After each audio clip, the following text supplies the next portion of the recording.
Alright, well, I'm going to start a recap. Alright. Oh, good. I hit record 21 minutes ago, apparently, Brandon. Delete that later. Alright. So we started right off after a lovely avalanche covered your path up the Crest Mountains and caught Bubo and Hester in it. Luckily, you were not swept away. And you were just covered. But this was hard-packed snow with rocks and a few scattered trees with it, and you had to move fast before Hester suffocated. Irma started digging, but not really knew where they were or really what was going on under there. You weren't too sure also if you were going to cause another avalanche. So you went really slow. Reynard also went in to help dig with his claws and hoped to sniff out Hester and Bubo. Skye worried from the back, and Bronobi was coming up with his own plan. Your two perch guard scouts, Rax and Orwin, kept a watch on the skies for griffins. Hester held his breath for a few minutes before he knew without his friend's help he would be dead before they got him. He tried to think his way out, but was too stuck to do anything other than try to yell. His trinkets and tools were needed for his magic to work, and ever so slowly he started to fade and hallucinate. At about the 3-minute mark of digging, Bronobi shouted, "I got it!" and shot an arrow into the pile of snow. Missed the snow and shot Reynard again instead. Then, thinking his way through more this time, told everyone once again to get back, reached for another arrow, filled it with some sort of magic, and let loose. This one struck true, and the snow exploded. Rocks and trees also exploded in a 10-foot radius, killing Bubo and both injuring and freeing Hester. Hester took his first breath in what seemed to be forever, saw daylight again, and his friends were there digging him out. And Reynard had another arrow in him. Irma gave you all a quick heal to get you back up on your claws, and went about digging Bubo out and grabbing your tools to fix him. Irma then went and made a tunnel through the snow for everyone to get past the pile. You all looked up and started trekking up the path. A few more hours, you started to get exhausted and needed a place to rest. So you took stock of the area, and Irma found a small path that was not on your map, but you could see and smell trees through the gap on the side of the mountain, and motioned for the rest to follow. It was here you found an old shrine, and from behind you stepped a huge boar that spoke to all of you in your heads. Its name was Thornhide, and you had found a very old grove called the Vale of Thalara, and that if you wanted her protection, you would have to first need to be judged to pass her tests. Not knowing what to do other than agree, our party prepared for whatever this creature was going to do. It started off with a test of wisdom, to which you all failed your saves, so that was the test you were all going to be given. Thornhide then smashed a hoof on the ground, and some thorny vines covered you all, and started to dig into your flesh, or feathers, or fur. While grappled and slowly being crushed, each of you were given 5 questions to answer, and answer truthfully you must. All but Bronobi, of course, spoke their answers inside their heads, but Bronobi decided to shout his back in defiance, as he was not going to be intimidated by this creature. He probably would have been better on a spit. After an agonizing few minutes, where you were almost strangled to death, you were let free with a satisfied grunt from Thornhide, who used his other hoof to smash into the ground again, and from the side of the mountain, rock and debris fell away to reveal the Vale of Thalara, and he gestured for you all to enter. Inside was a sort of druid grove. It was warm, covered in soft grass and moss. Small trees were here and there inside also, and you could hear the sounds of running water and could smell other animals inside. As you went deeper, you saw it was indeed some sort of grove or temple to this Thalara. Thornhide then told you all about her, and that she was the first Amaranthian of Everdeen, and that she's the Amaranthian of Fate. Those that follow Ardea the Dawn Mother call her the Greenback Mother. Not many know about her or ever follow her anymore, but she never forgets and helps those that find her and are in need of help. You then saw that the animals, most of them were injured in a small clearing being tended to by a spirit called a fairy. Something most only hear about in stories as you grow up, but this one is helping those that also found this place. All the animals also seem to be docile in here, when some of them should be natural enemies out in the wilds.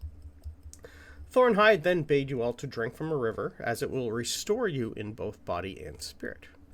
All but, again, Bronobi drank, but as he saw their wounds heal and they seemed to feel less exhausted, he also drank.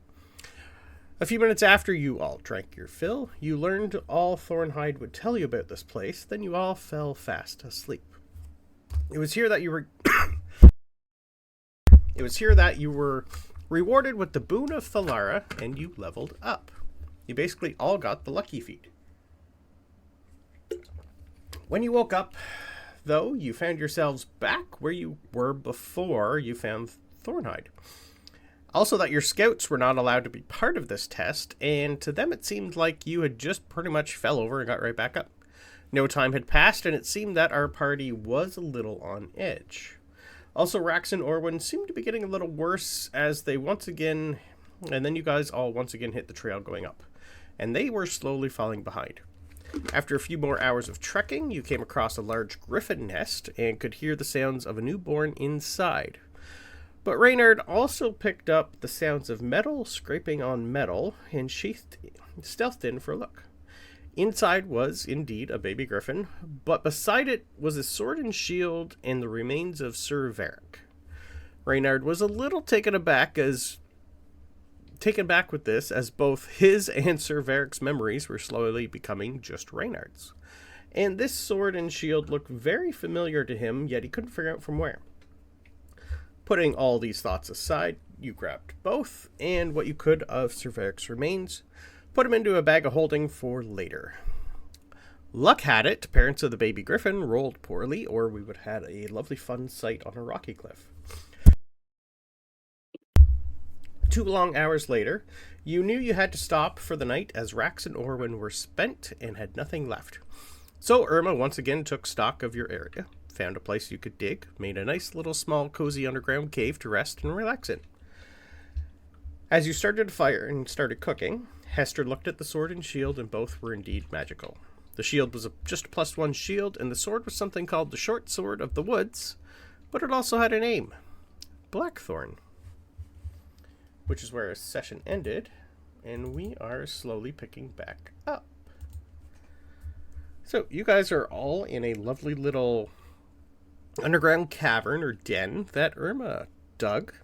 You all had a lovely night's rest, and you can, if you haven't, you can take a long rest.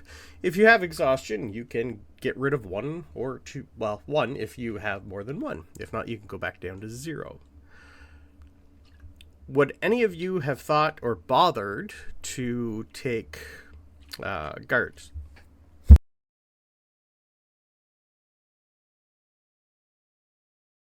You say take guard? Yeah, sorry, would have anyone did watches? You were underground and doing pretty good from where you were last time. Reynard would definitely have done it.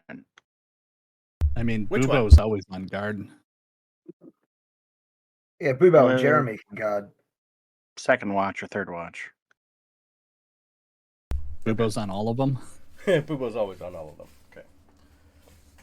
Yeah, and Jeremy can be on all of them too, so no real issues. Okay. All right. What is Bubo's passive perception? Same with Jeremy. Okay. That up, I think Jeremy's a 10.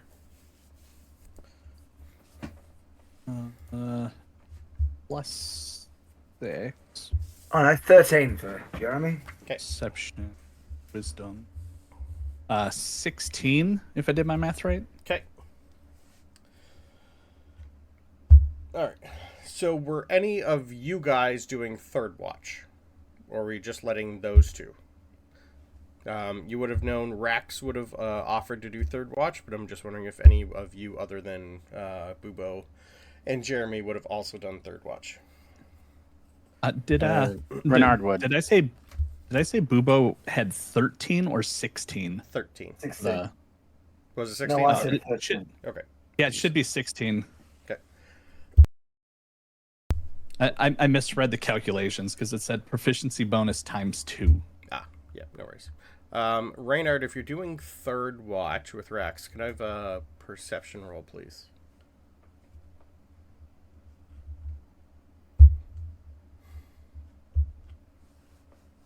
$19. Okay.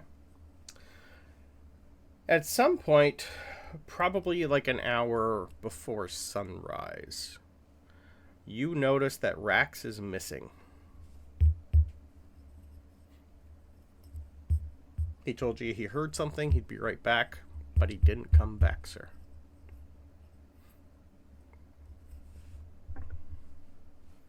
I mean, a guy who's clearly not feeling well should absolutely go off on his own. Seems sensible. At this point, he would have only been down to 1 level of exhaustion. Yeah, okay. Yep. Which for a scout is just another day.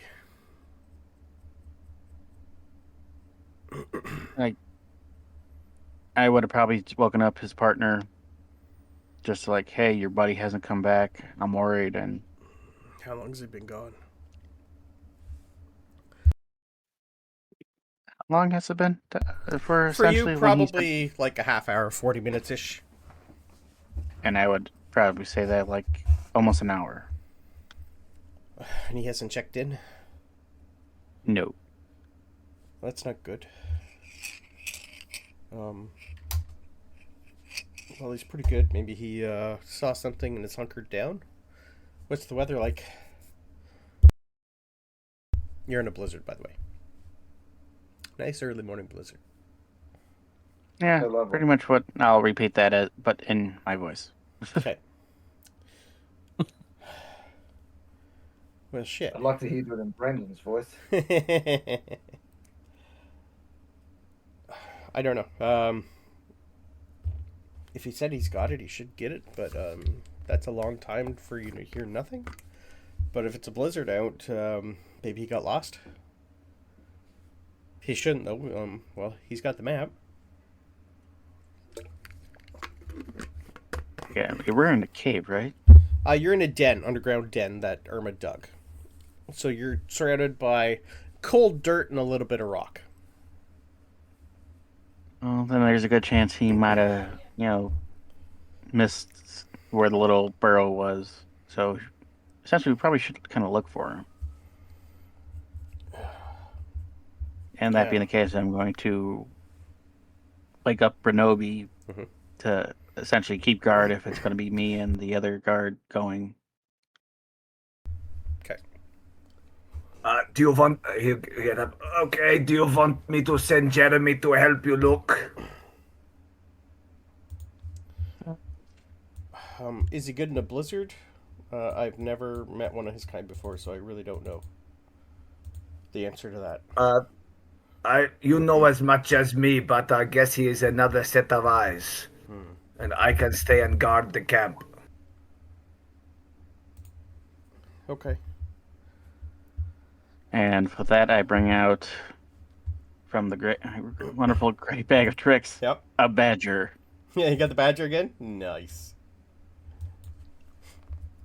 Badger. Badger. Badger. Alright. I'm just bringing up Orwin's stats here. I thought I had it, but apparently not. So we'll use the badger as a bit of a tracker. Okay.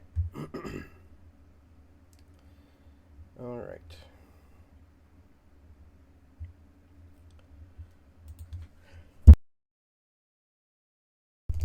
Oddly enough, with the one guard going off, Mhm. he would have left his bedroll in his pack, right? So we have something to get a scent. Bedroll, yeah. You would know that Rax doesn't really have a lot of stuff. He forages for a lot. But so he probably would have taken his backpack with him. But at least some of his belongings are technically still here. Correct, yes. Yeah, so I would probably use that to Okay. give it to the badger to the track, see if he could kind of give a direction of where he is, even with this snow. So essentially the help action. Yep, I'm okay. Did you want his nose to find it, or do you want to roll survival? I'll roll, so with advantage. Okay.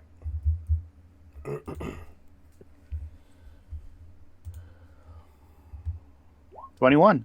Ooh, that's pretty good. What's your... Yeah, okay. Yeah, I think he'd be better than Orwin, because he's still fairly new, and he's more bard than anything. 21. Okay.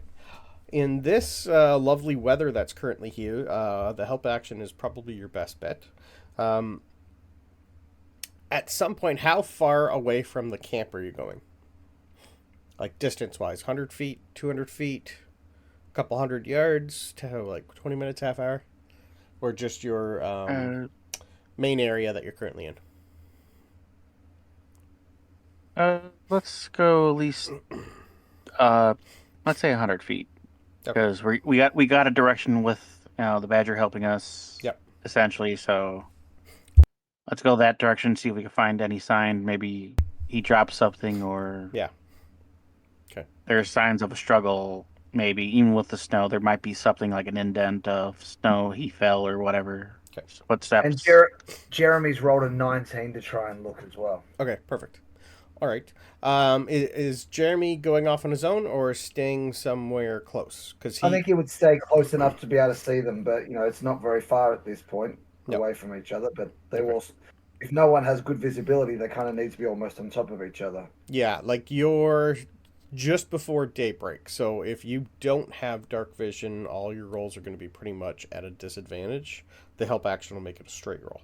But with those numbers, I think between you guys, I think you're doing pretty good.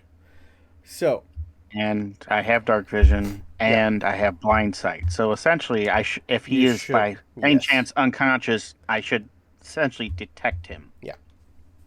At about 20 minutes into your search, like right when you get to the edge of, I should go back or just wait. Can I have a... what's the best one for here?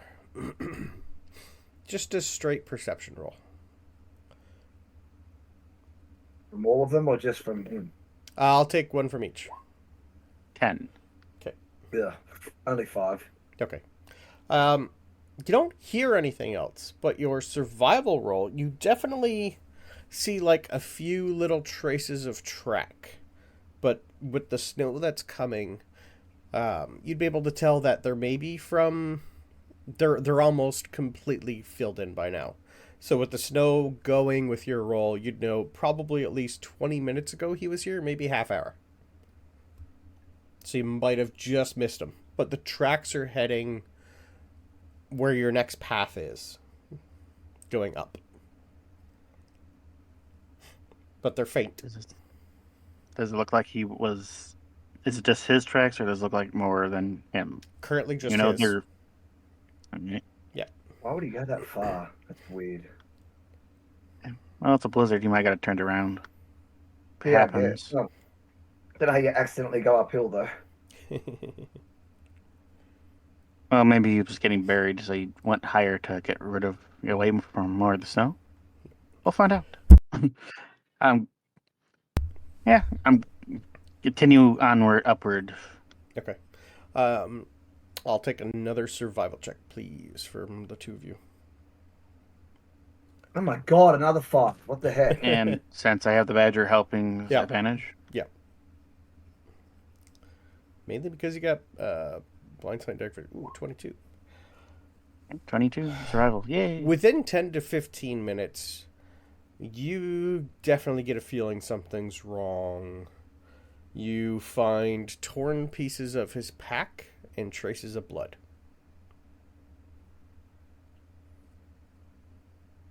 Is it a substantial splatter, or more like something nicked him pretty well? There's definitely arterial spray, and then drag marks and a lot of blood. Drag marks, like, oh. All right, so I'm pretty much drawing my blades and getting ready for something in. Yeah. Proceeding cautiously. Yeah. but you pretty much like have like whatever did it, like the straps of his pack came off, and most of his pack's been torn up by something. So I'll take a nature roll on the pack, please, to see if you can figure out if it was man or beast.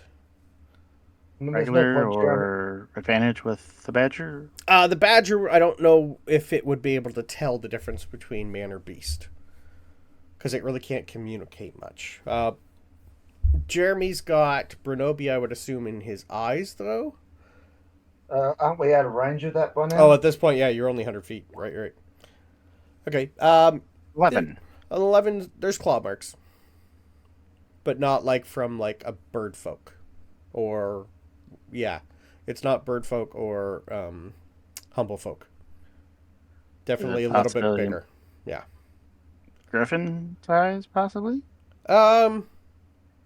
Or no, can't really tell. A little hard to tell, yeah. But it, the Griffin would have picked him up. This is definitely dragged. The Griffin wouldn't have dragged. All right, continue on. But, I guess stealthily. Okay. I'll take stealth rolls then, please. There we go. 20. Do have a question? Yeah. I might have missed it. By now, did they wake Hester or Irma up or Skye up? I think Bronobi would have woken everyone up by now if it was after more than 10, 15 minutes of them being gone. Yeah. Okay. After about, this would be at least a half an hour now of Reynard gone, and you'd only be able to get to what Bronobi's told you before he lost contact with Jeremy. Well, we would have seen which direction they went, right? So we could certainly head off in that direction once everyone was awake and try and follow. Yep. If they were able to find tracks after this long, then we should be having no problem following theirs anyway. Did any of you take second watch? If you took second watch, you're not getting your long rest. No, we'd already said no one did. Okay, I don't think anyone took second. Beautiful. That's all I really cared about. Okay. You guys would definitely still see remains of tracks of where you need to go. You're still going to be a half hour behind, but as soon as our stealth rolls start getting in, you might eventually catch up at some point. So I'll say you guys are on the trail heading up to where Reynard is. Right. Yeah. And we're not being stealthy. We're sort of...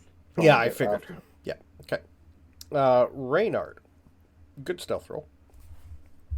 Good enough anyway. You're in a blizzard, so that's going to give you a little And Jeremy got a 20. He's tiny and it's snowing. Nothing sees Jeremy, not even Reynard. It could be right in front of him and you don't see Jeremy. Reynard, at about another 5 to 10 minutes where you know that it's probably a good idea to sit and wait or go get your friends, the blood trail slowly starts to go from a puddle here, a puddle there.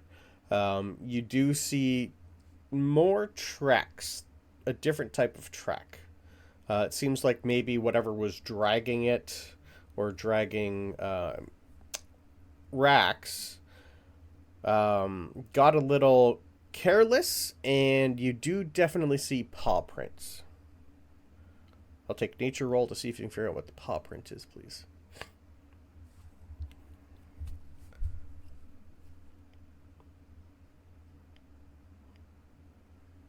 $18.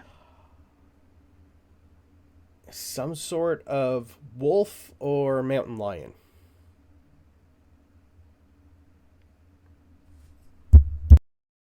You've been told that there's mountain lions here. Well, we are on a mountain. Sure. Seems legit.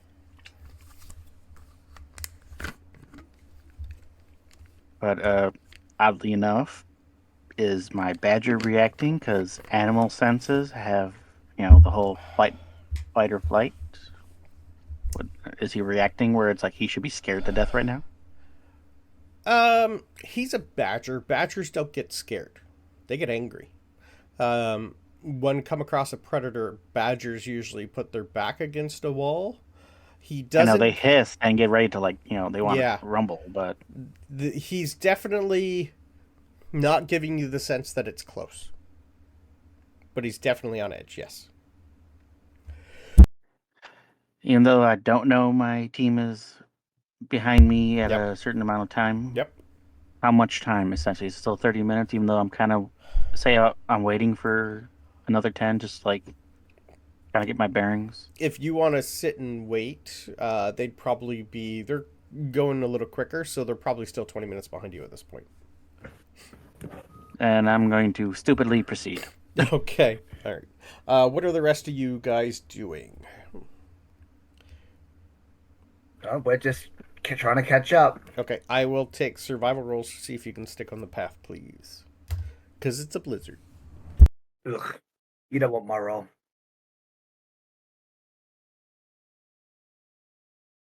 Do I roll for Bubo as well? Yep.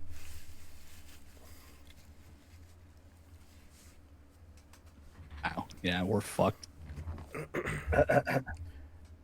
You said Okay. survival? Survival. High-five. A 5, yeah, I seen the hand. So, wisdom. Okay. Okay. So, Hester got 6, Okay. and Bubo got 4. That cleric will be good at survival. She has wisdom. Well, we got a Got 16. a 16. It would if I didn't roll a 2. Ouch. We got a 16 from Orwin, at least. Let me bring up Skye here. She should also be good at survival to some degree. I can't remember if that might be one of the things that what we did. It's going to end up being I'm going to have to go in alone. She's It got a might be. +2, but she can guide herself for a D4. Oh, she did pretty good. So she got a 21. Plus a D4 if I wanted to roll. So yeah, between Skye and Orwin, they're keeping you guys on the path. This way, friends. Yeah. We'll find them. All right. Indeed, those tracks are very obvious. I spotted them myself. Oh, I know you did, Sugar. We'll be fine. I don't know where there's just this random snowball that hits Bronobi. Yeah, probably. That's just Jeremy. Yep. That seems totally fair. He's absolutely not lying. No. I say with my nose growing. No. Your antlers. Every time you lie, your antlers grow bigger. Wow, I think you just keep lying then. Yeah, well, I don't know. At some point, your antlers are going to get so big that you just can't hold your head up, though. And then you That's just, true. ostrich and just, head right down. I mean, the Guinness World Record for the tallest usable hat is 4.5 meters. Yeah, okay, that's pretty good. All right. So you guys are at least catching up and probably gaining a little bit of speed on Reynard and his badger that you haven't actually seen, I don't think, because I'm assuming you would not have popped that up inside where everybody was sleeping. So, Reynard, I'll take... Sorry, go. It is a standard badger. It's not the giant badger. It's not the giant. Yeah, I know. Yeah. It's still a badger. And at least badgers don't mind the snow. So it's not immediately running away. All right. So you are slowly, ever so slowly following these tracks. I'll take a perception roll, please, as you get a little bit higher. Oh, did you go through his pack?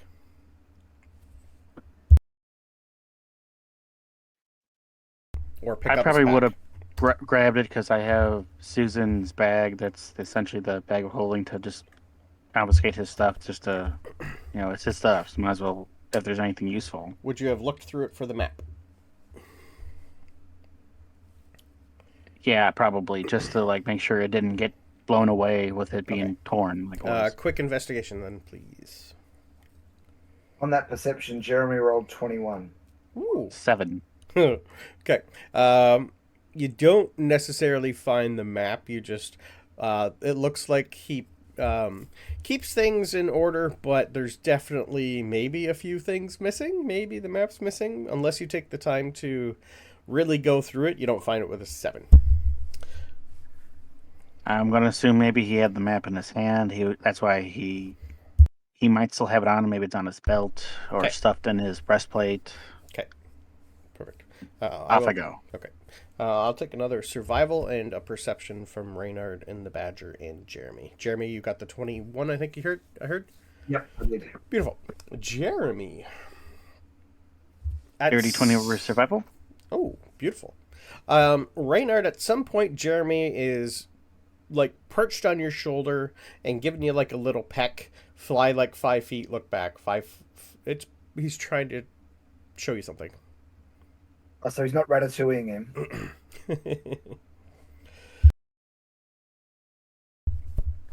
I just see him as the lizard from Tangled, just gonna look at me and just like give like a very Yeah.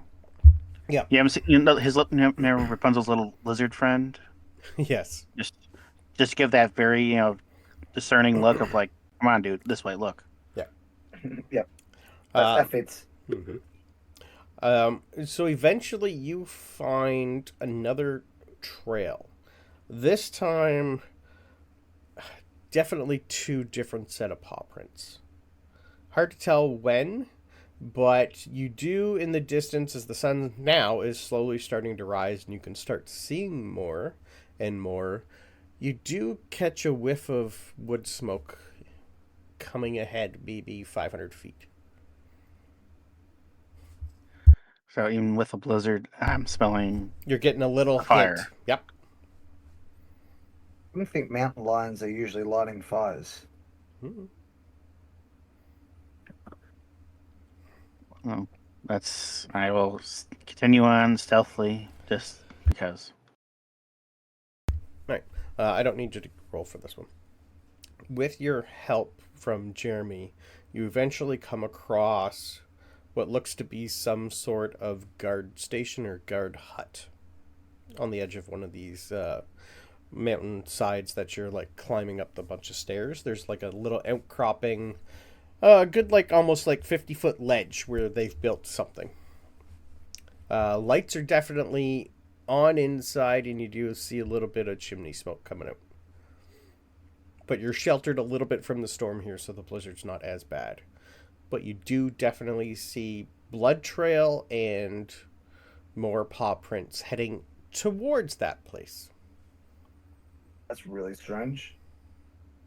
Almost like someone in there is hunting.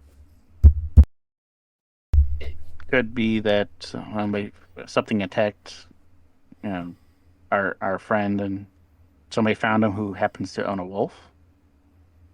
So Yeah. I'll proceed cautionally, So looking around very, is there anyone or anything perched in a tree that might be aiming a bow at me? I will take perception rolls, please, sir.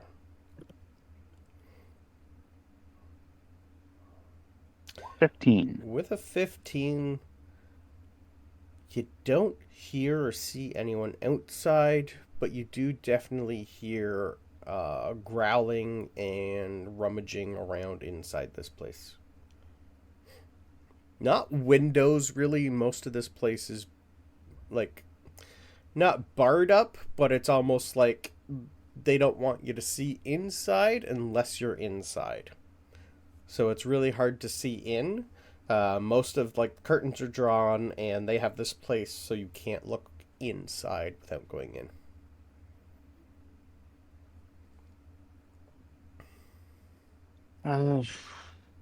Well, since Jeremy is with me, Yep.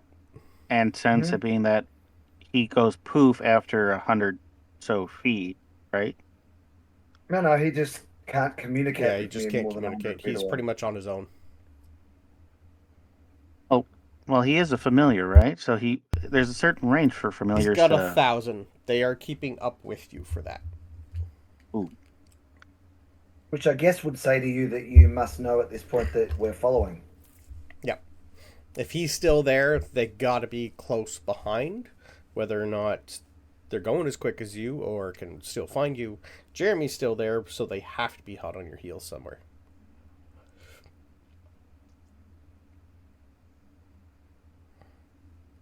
or by some miracle you're still within 1,000 feet of me regardless, Yep. because you might not have left, so I don't really know. You might have been just walking around in a circle and found this place just like 200 feet above to where you are. It's kind of hard to tell because the sun just came up. It's just and coming blizzard, up. visual, Yep. time's always a bit, Yep. distance is always a bit messed up regardless, so...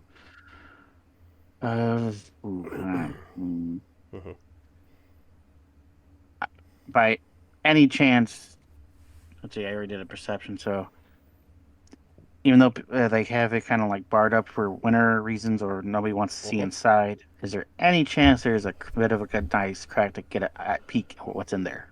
Yeah, it kind of seems like the door's busted open. How about I move you to the map?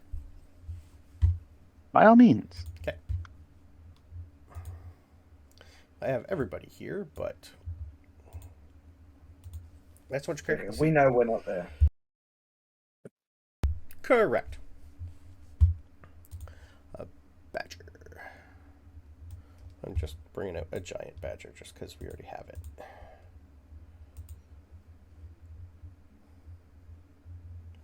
I think you can move the badger, can you? Or no?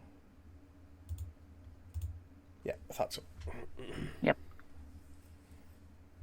Yeah, it's set for everybody, I think. So, the door is open. Are you going stealthily, or are you just going to walk in? Let's bust it open, so I would probably get very close to like the edge to kind of like peek in. Okay. Give me 1 sec to make some perception rolls.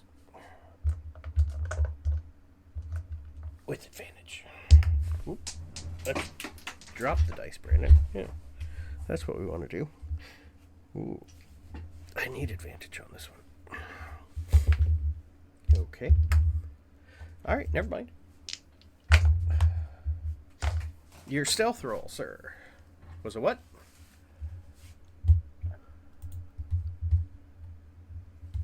And Jeremy got an 18 stealth 22. for his worth. Alright, well, I rolled 17s. You see, I'll open it up for you here, because you can only really see through the door. You see a mountain lion and a winter wolf chewing on the remains of a couple of mawpaw.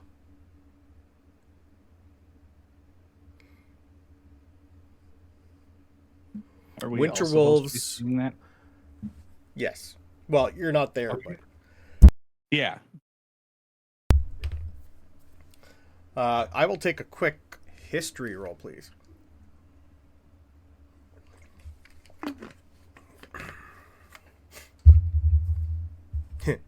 Eight. For mind. Winter wolves with an 8. You've never seen one before or heard of one. This is a type of wolf you've never seen or heard before. All you've ever seen is a dire wolf. This one is covered in like icicles. Its breath is frosty. And it looks like while he's eating, he's turning whatever he's eating to chunks of ice. But it looks to be also getting along with mountain lions, which is, mountain lions are usually solo animals. Yeah, because I was like, oh yeah, they're in the same room together. What the frack? Yep. Well, if that being the case, at the very door, I'm going to kneel down and put one of those. Where are they? My enchanted pumpkin seeds in that part of the ground. Okay. Where I will then use my wonderful ability called Ambush Prey, which allows me to conceal my presence. I become invisible where I stand, granting me advantage on stealth checks to remain hidden. Okay. And it lasts for a good hour. But as long as I don't move from where I am, nobody can see me. Okay. I will take one more stealth roll to see if you can get the pumpkin seed in the ground before it sees you. For what it's worth, as soon as Jeremy saw these things, he would have backed I right already- off. And, yeah. Yeah. I assume the Yeah, badger so- would have too, because these things might be able to smell the badger. Ah, well, I do get advantage with my wonderful new ambush prey ability. yep.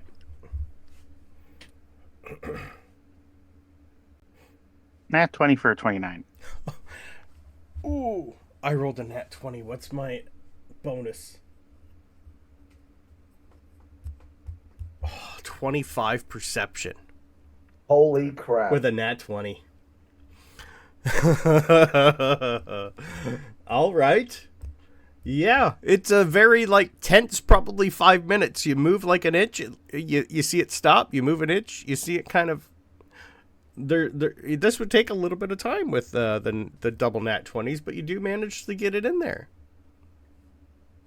Totally a six-tech.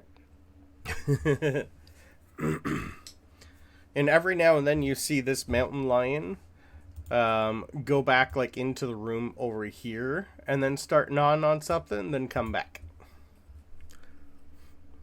Few growls, and I will take a perception roll, please, as this is all happening, because you're standing there. 9.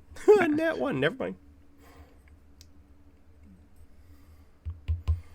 Alright. Bronobi. Eventually, Jeremy, you sense coming towards you rather quickly. It almost hides in your antlers as soon as it finds you. I can't remember if he and I can actually communicate. I think you can with a familiar, can't you? It's more feelings than anything. You can tell him what to do, he'll do it. I don't think you actually get a verbal reply. But I think he can communicate in sort of images a little bit. Like he'd be able to Yeah. show me Yeah, you possibly a wolf and a mountain lion. Yeah, you definitely get the sense that something big and mean and nasty is up there, and you need to hurry. Reynard is in trouble. He has two great beasts ready to devour him. And I'm going to use my bag of tricks again. And I'm going to use it because it says I could pull a little thing out and throw it 20 feet. I'm going to do that and throw it inwards and see what pops up. Oh, inside? Yes. Oh, okay. Sacrifice. Before everybody gets here? Yep. It might help. Okay. Who knows? That doesn't count as an attack, so you don't lose invisibility. Another badger. How many hit points Yep, how many hit points does a badger have, and where are you throwing it? 11, and since I'm hiding at the corner of the door, Mhm.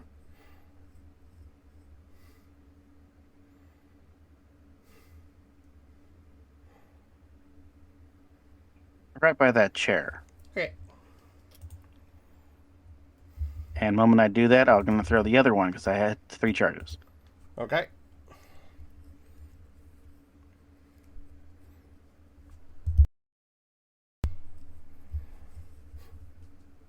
It's a badger attack. It's a mushroom. A giant rat. Okay.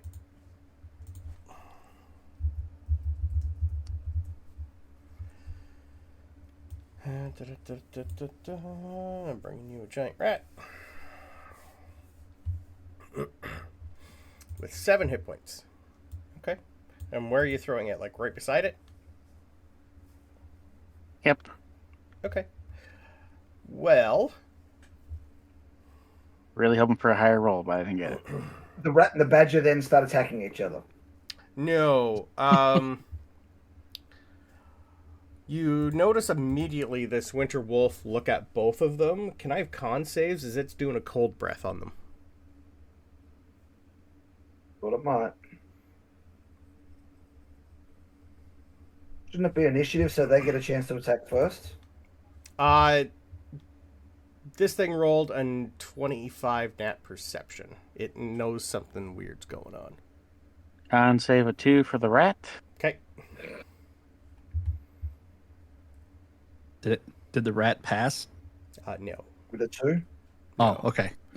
Okay. 13 I was for the hoping. badger. All right. So the rat is dead. The badger takes 12 cold damage at a half save. And they both go. Poof! Wait, so it's 12 damage as half? Yes. I thought I had 13 health. Or was it No, 11? they have 11. No, he said it's 12 damage and then it takes half of that. No, that is the it took 24 damage. Oh, 12 okay. is half. And I think they're. Oh, okay. I think they're both dead because I think the badger had 11. Yeah, they both went poof. I rolled quite well. Then it starts eating them, so it is now a little bit closer. But it's definitely on edge, and as soon as the breath happens, you see another mountain lion path out from behind the other room. And this one's definitely like looking around and smelling stuff. And I'm going to order the other badger into the building, Okay. where he will not cross over the seed. Okay. Because it's a wide door. Okay.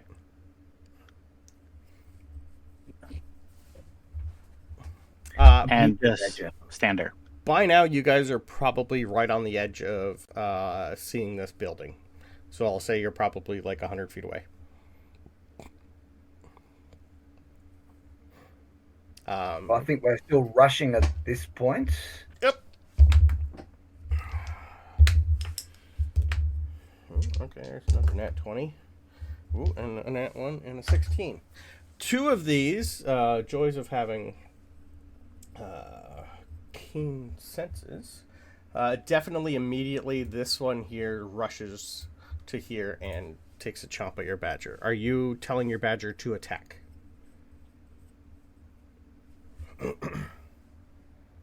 Well, yeah, defend itself at least. See if it can. Okay. It would have definitely had not a surprise round, but roll me initiative for your badger.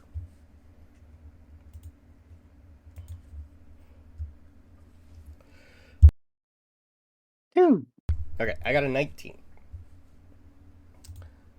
Does a 20 hit the badger? Of course. Okay, for 13 slashing damage.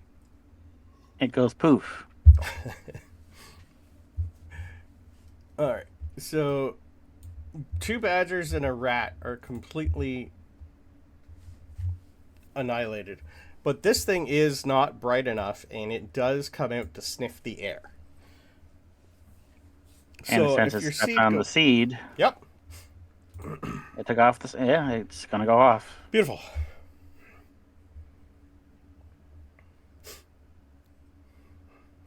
Meaning 15 poison damage. 15 poison damage. Ooh.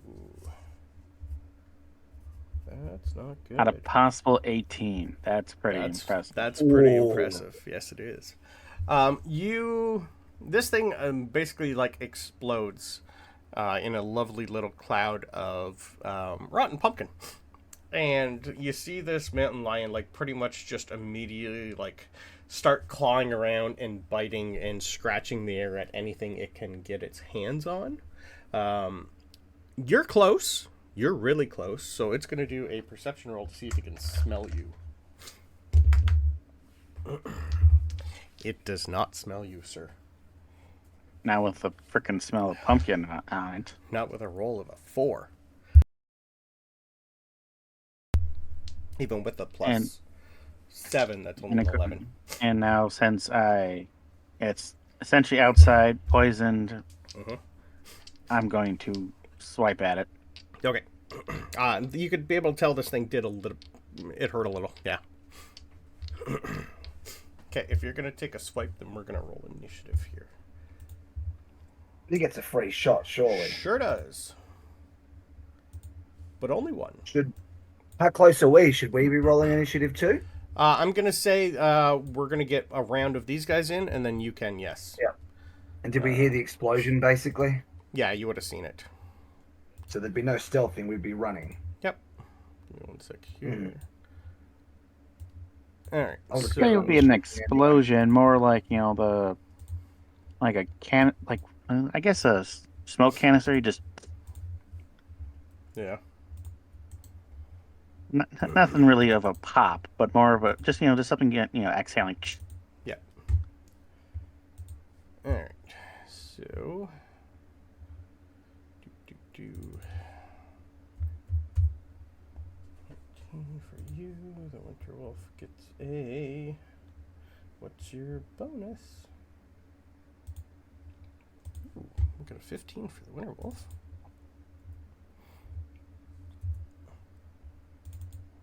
12 for the other one.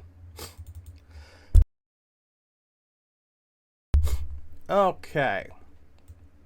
So roll to hit, sir. And then we go initiative, because coming out of stealth when you hit. Do you want to add Hester to the turn order? Okay. Oh, wow. Roll to hit. 24 to hit. Ooh, 24 does hit, sir.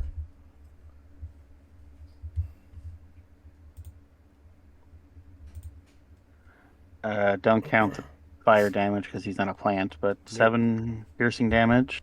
Okay.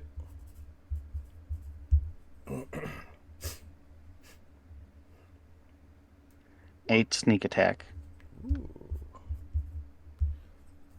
And bonus action, attack with my other sword. Okay.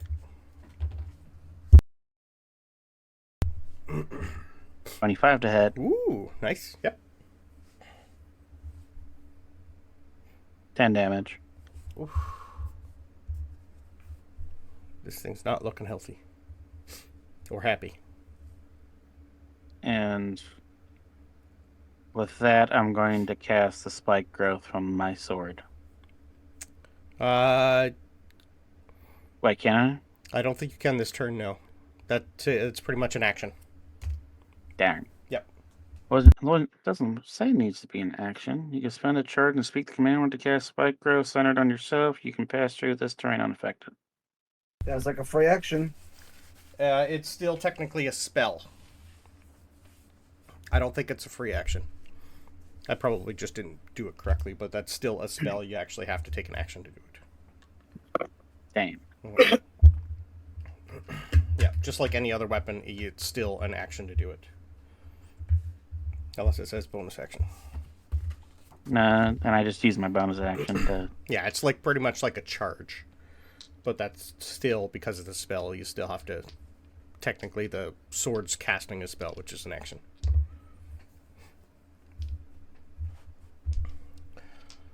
Oh, that being the case, action surge, and then I cast spike growth. Okay.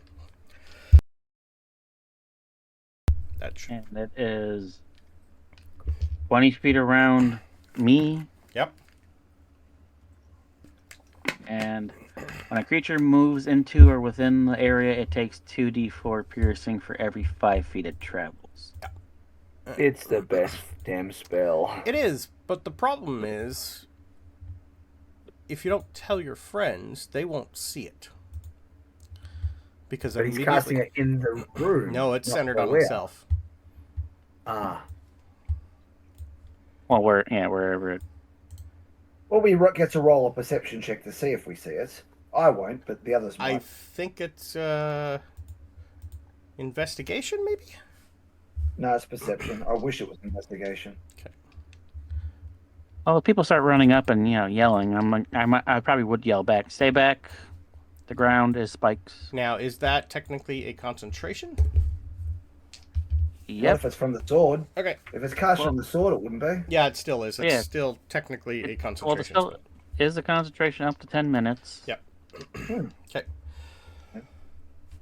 And that's if he moves or when he starts its turn in there?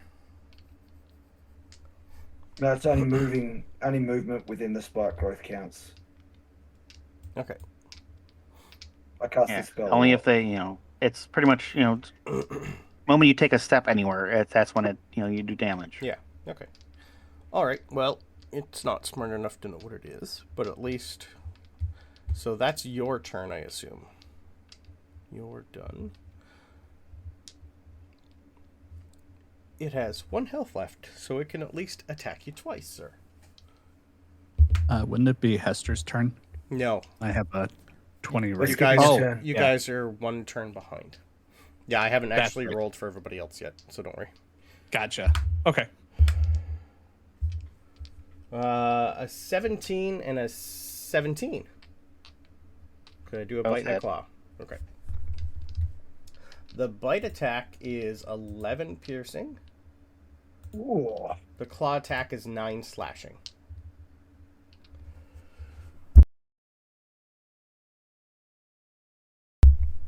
Ow. Yeah. But it also is covered in poison and doesn't really know what's going on.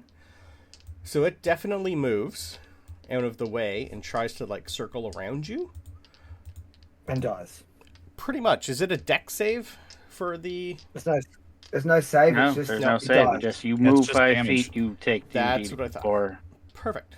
And soon, well, it wouldn't even get too far then. It would get to here before it dies, because it had 1 health. Seeing its companion and mate, what is next? So one is dead. Our next one is... Ooh, the Winter Wolf. The Winter Wolf is still not smart enough, so it's going to move 1, 2, 3 squares in. So it needs to roll... For every 5 feet is what, 2d4? Question. The green circle, That's is just that the plant spike growth. Yes. Okay, because I think spike growth, it's a 20-foot radius, It which would be sure is. 40 feet wide. That's only 35. It I- should be 1 square larger. That's a 20-foot radius that I grabbed. I thought it was a 20-foot. Is it a 30? Yeah, It's Well, 20 radius, it's- centered on it's me. 20-foot radius, but this is only... That is a 20-foot radius.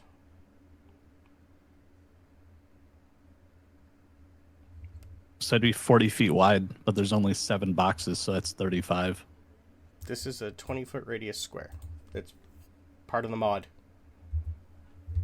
Oh, Yep. Sorry, circle. Yeah, it technically should be, you'd think. Yeah, it does seem weird. It does seem weird.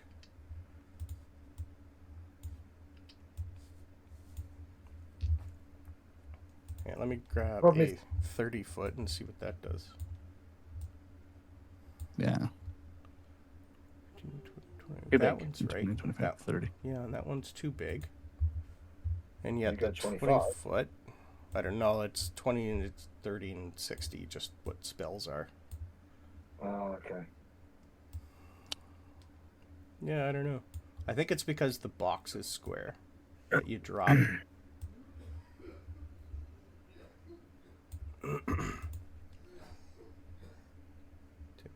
That's close.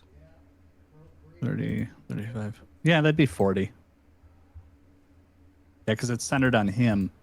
So you have 3.5 to the right, 3.5 to the left. So that's 3, 6, that's 7, and then him is 8. Yeah, that'd be right. Close enough anyway. Yeah, Okay, so I'll he'd go. Yeah, so I'll delete the wolf would go 1, 2. That'd still be 3, Yeah. maybe 4, depending on I how think you it's count it. 3. We'll do 3. Difficult terrain. Yeah. That'd be Yeah, 60, it could go down 6 2 and d4. So, Is You it want- every square of the wolf gets 64? do you want to roll 64 or you want me to? It's it should be me. Okay, But by yeah, all it's means. 2d4 every 5 feet. Okay. And it moved essentially 3 squares, so that's 15 feet. Yep. So Isn't that also difficult terrain as they Yeah. walk through it? So it should take even more of their movement. So they may not even be able to get to you. yeah, He can get there. Okay. They have 50 feet movement, I think. Yeah, the area becomes difficult terrain for the duration. When a creature moves into or within the area, it takes 2d4 piercing damage for every 5 feet it travels. So 17. Oof. All right. That's some good rolls. And by chance, do I hear my compatriots coming up behind me? Perception roll, please. You're in Blizzard. So straight roll. Blizzard's more Come on, nat 1. 25. You definitely hear snow crunching in the distance, yeah?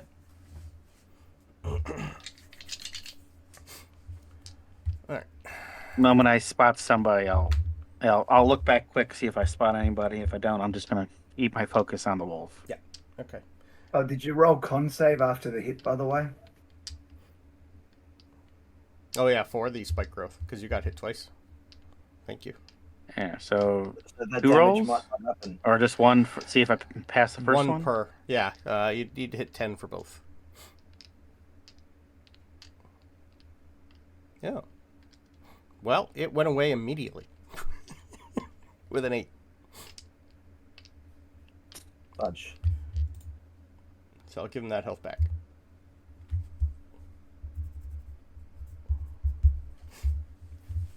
Thank you. I forgot about that.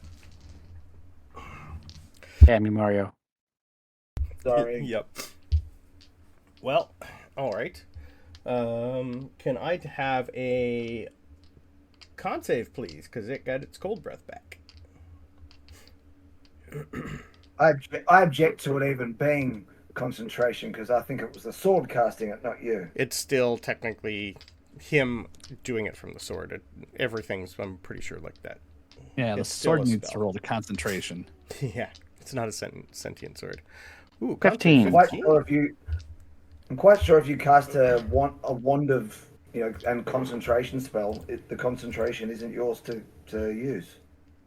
It simply doesn't. I might be wrong. That's how I've always had it. No, usually the item will tell you whether or not you need to concentrate or not, because it's still technically you. It's still you casting the spell through the object. So I'm pretty sure you still have to concentrate on it. You're taking half of 18, so 9 cold damage, sir.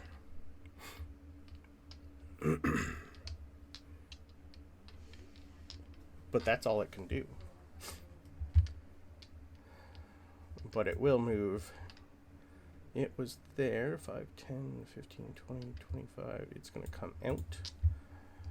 And our other mountain lion has what? You're not as quick. 5, 10, 15, 20, 40, 45, 50, 55. It can dash to here. And then the rest of you can roll initiative. If you haven't, click and put your initiative in, please. I will resort. Reynard, what is your dex? I am assuming it's better than the Winter Wolf. +3. Plus, not 3. So you go before the Winter Wolf.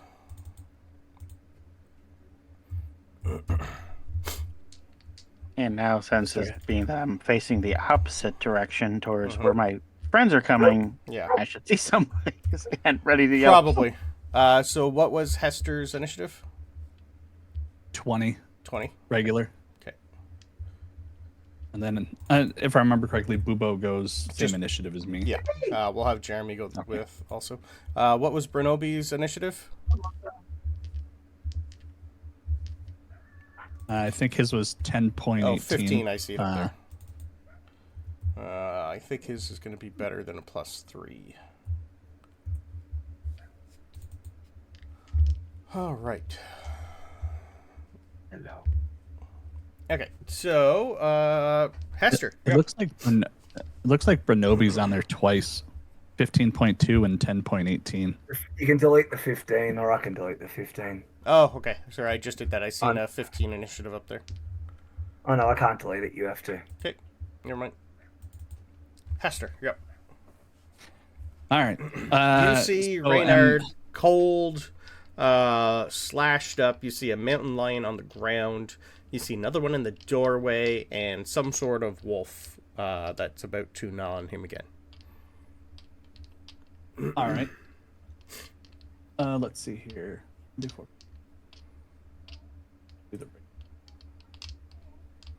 Yeah, 1d8. All right. So I'm assuming now I'm on the map right where I'm sitting, so I'm like 15 feet from the wolf. Yep. Okay. So first things first, Bubo's gonna run straight ahead towards the wolf. And then do the force empowered rend. Do I get advantage because he's being flanked? Yep. On the other side. Okay.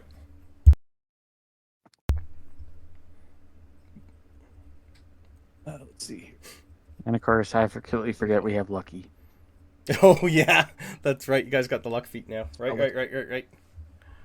Spell attack modifier. Well, now you know. I'm up all night to So- get lucky. Like, what else can I do? Ah, crap. Yeah. 17 to hit. Yep. Yeah, they're a bit easier to hit. Oh, wow. Max damage. Ooh. That's 8 and 8, 9, 10, 11. So 11 points of force damage. Okay. And then Hester is going to just pull out their longbow and take a shot at them. Oh, that's probably going to hit. I rolled 17 plus 8. So I'm assuming that hits.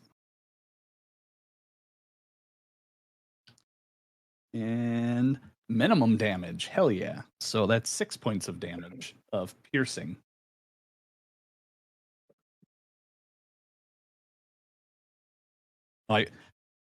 I should have asked if the thing looked bloodied before Hester shot, but you're muted.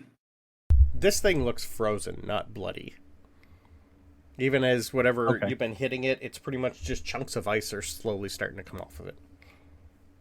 Okay. So we can't tell visually how damaged it is right now, just based on the type of creature it is. It looks Okay. angry, cold, and hungry. Hungry for Is it Vulpin. hungry? Would you say it's hungry like a wolf? Yeah, definitely. Thank you, Hungry Duran. like a wolf. So question, and I'm perfectly fine with the answer being no. Yep.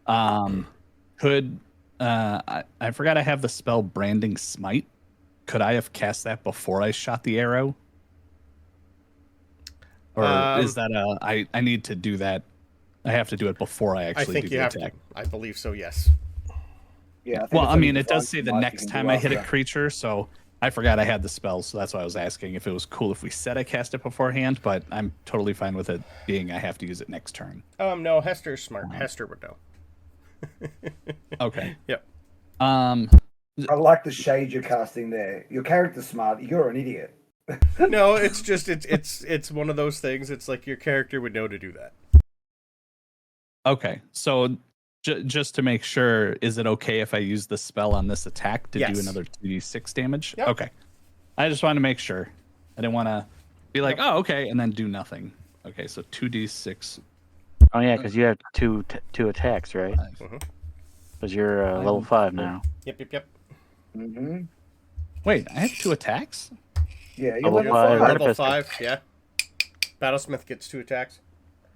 Oh, yeah. I forgot I had 2 attacks. Yeah. Okay. But only like Alright, if you do like a firebolt, that's all you can do because it's spell. So yeah. But if you do melee attacks, you'd get 2. Okay, so then my next question is with me doing the Branding Smite, is the damage going to be on the first attack, or am I doing it as a bonus action and then doing my second attack, and if I hit with the second attack, then I do the Branding Smite? Does the Branding Smite say it has to attack? Has to hit? You might have to. Yeah, it says the next time I hit. Then you have to hit, not just. It doesn't count on the miss, I don't think. It's like a Divine Smite for a pally. If you don't hit, you don't use the spell slot.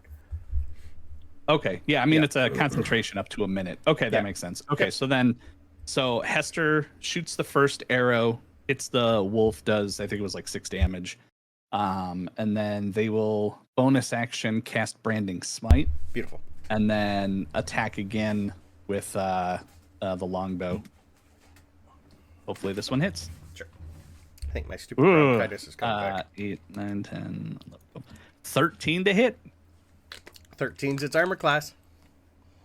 Oh, hell yeah. Yeah. Okay. I was so worried. I was like, it's AC. I was like, it's probably going to be like 14. Just to piss me off. All right. 7, 8 plus 5, 13. 14 damage. Oof. Do you need that split for piercing and radiant, or doesn't it matter? Nah, it doesn't matter with this Okay. thing. Nope. Yeah, so that's action, bonus action, Bubo's turn.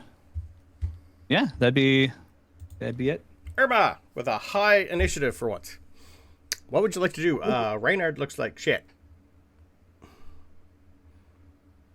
Well, I could help Reynard, or I also have a shiny new crossbow. You do.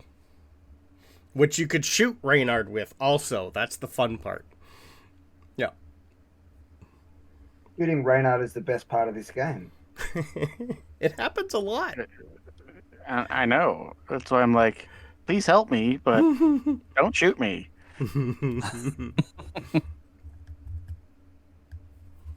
I feel like getting rid of the wolf is probably the priority. I'll shoot the wolf. Okay.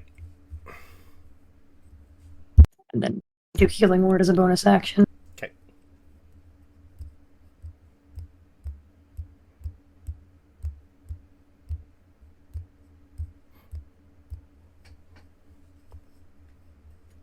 Plus 7, so 23 to hit. Oh, yeah. Nice. 10 damage. Okay. Doesn't kindness wait. have a couple features? Quite a bit. Yeah. I haven't Yeah. looked in a Oh. while. Has...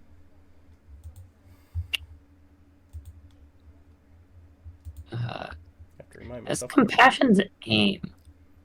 Mhm. So no, I don't think it's not right. 'Cause it'd have to be putting it down. Yeah. No. Yeah, so crits made by it do an extra 2d4 radiant. You can choose at any time to do radiant damage instead of piercing damage, so it'll do either.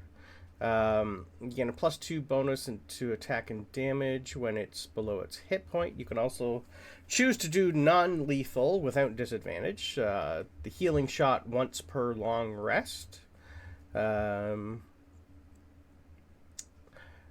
When an ally within 30 feet is targeted by attack, you can use your reaction to fire a bolt at the attacker. If the attack hits, it imposes disadvantage on the enemy's attack roll. You can use this ability number of times equal to your wisdom modifier. Ooh. And you can cast Sanctuary once per long rest without using a spell slot. So the only bonus action Hell of that a thing fun. does is Sanctuary. Yeah, I was just using it Yeah. as an action, like regular attack. Yep.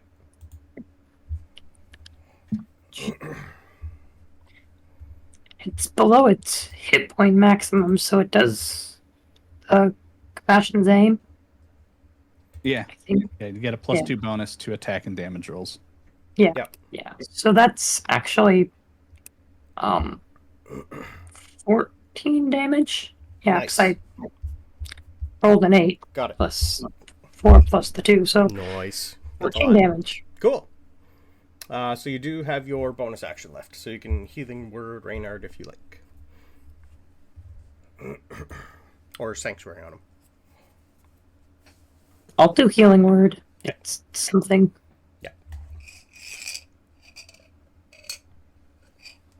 I think Sanctuary's a touch spell. She can shoot with hers. Yeah, hers is a ranged Sanctuary. Shooting a Sanctuary at someone, that's cool. Yeah. Reynard's like, oh no, I'm being shot at by an arrow again. Yeah, it's definitely like a bow that I'm never going to give Peter. That's 8 healing to Reynard. Reynard. Okay.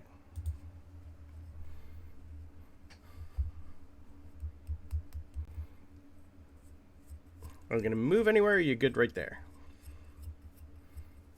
I'm good right there. Perfect. Reynard, you feel a little bit better. Your friends are near you. But you still have a wolf and a mountain lion that want to chew on you.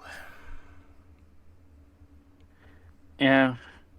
As a bonus action, I'm going to disengage. Okay.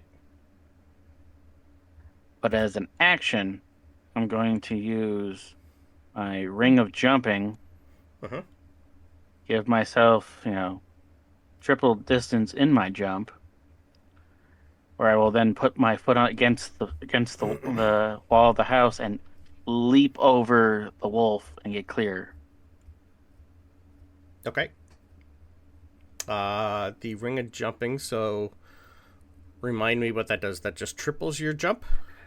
Yeah, it's the jump spell. You touch a creature, the creature's jump distance is tripled until the spell ends. Okay. And lasts for 1 whole minute. Okay, I'll just take a lovely acrobatics roll then, please. Do I get advantage because of the jump? You're technically still surrounded. Like, the disengage will get you out of there. You don't really have anything that's going to give you advantage, I don't think. Because this is still technically you just doing the jump, even though the ring's helping you. Well, essentially the word help, so... Just wondering if there was. But the help is letting you jump 3 times as far. Yeah, not the actual doing it. I'll still say it's a straight roll. Ooh, 19. Okay, yeah, you're fine. You can do what you want. Yeah, I'm gonna jump and try to... end up essentially behind Bubo. Okay, perfect. Anything else? That was action, bonus action, and movement, essentially, so Okay. I'm good. Perfect. The Winter Wolf got its recharge back. Can I have a con save from Bubo, Skye, and Reynard?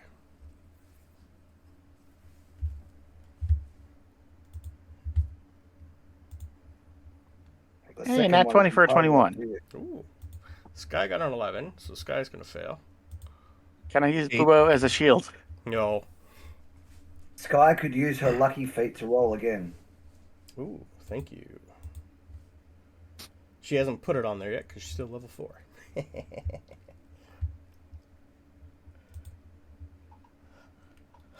Even worse. And what did Bubo get for a con save? 8. I do have a question. Yep. Bubo has deflect attack. It says the defender. Yeah, no, this is a cone of cold breath. You can't deflect Okay, a so cone. it's- Yeah. Oh, that's right. Yeah. It's not an doing a attack breath roll, weapon. it's a save. Yeah, it's doing a breath weapon. Okay. Reynard could be uncanny dodging these. He can only do dex saves that way, not con saves. No, but he can uncanny dodge the damage. I thought that was only with dex. Nope. I don't With have any any attack. dodge. Aren't you a level 5 rogue? No, 4. No, because you got the 'cause one you level took of the fighter. extra fighter. That's Yeah, why I it took screwed up my fighter. leveling with the fighter level. Gotcha. It's like I can't dodge right the way I need to. Okay. Bubo and Skye are taking 20 cold damage. You're Fun. taking 10 for Reynard. Ooh, and that I forgot to take a long rest for her, or else that killed her. Skye has 3 hit points. Man. Bubo. Oh, I haven't. She's not Bubo leveled, either so takes, she'd like- probably have a little bit more. So that's fine. Bubo's always taken like massive damage. It's always just like fluctuating. That's It's okay. Like 20 this. He's a tank. That's what he's there for. You can rebuild him. Yeah. All right. The Winter Wolf is now going to move to here. And that's its turn. We have a Mountain Lion. I'm assuming Bubo can't do attack of opportunity because it's still in threat yeah, I'm range. still in melee range. Okay. Other Mountain Lion, I'll move you out of the way, is going to come up here. And it still has taste for Reynard. Mainly because its will. alpha is telling it to attack Reynard. I'm going to use deflect attack Okay. to give it disadvantage on that attack. Okay, so it's a straight roll for me because the Winter Wolf has pack tactics. I am going to object, by the way, to Bronobi being that close. He never ever gets that close to anything. He always stays at the back. to You shoot. could have moved wherever you wanted on your run up. I did say that. Okay, sorry, So- I missed that, but Yep, feel I'll free. just put him back right here. Yeah, I'm okay with that. So that's an 18 to hit Reynard. Ooh, and then a 10. So the bite's going to hit you, the claw is going to miss. The bite is going to do 12 points of damage, sir. Slashing. Piercing. Yeah, I'm down. Okay. Wait, does my luck... Can I use luck to make it a disadvantage? It already has I think disadvantage. so. Because, it had advantage to went to normal. But I don't think so anyway. Yep. It's only on your own rolls with the lucky. Yep. Yeah, the Winter Wolf Yeah. has pack Plus, tactics, so it's... Plus, you wouldn't be able to do double disadvantage. Same way you can't do double advantage.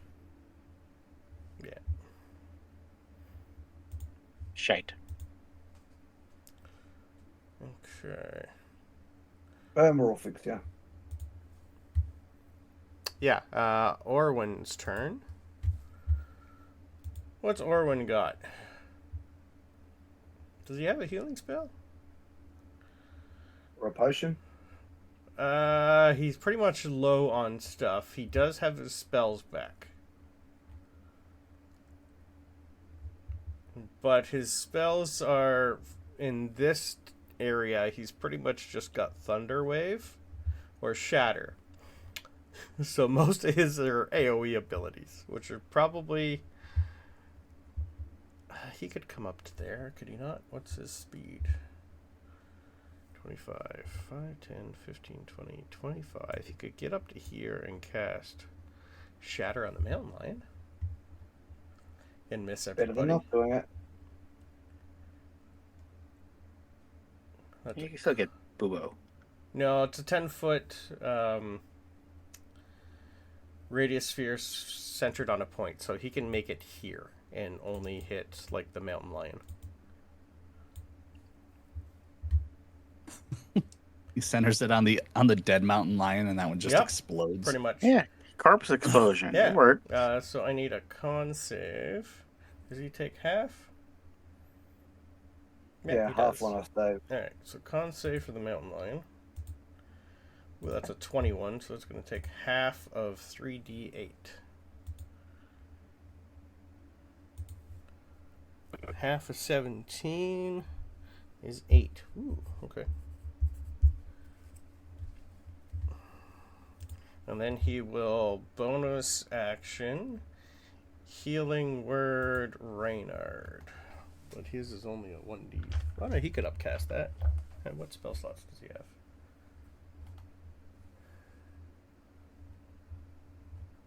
Oh, that'd be his last slot for second level. He can upcast that.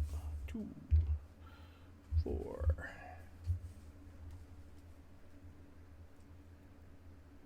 Plus his spellcasting modifier. You get a whole 6 points of healing back. Reynard? Hooray! Yeah. I live.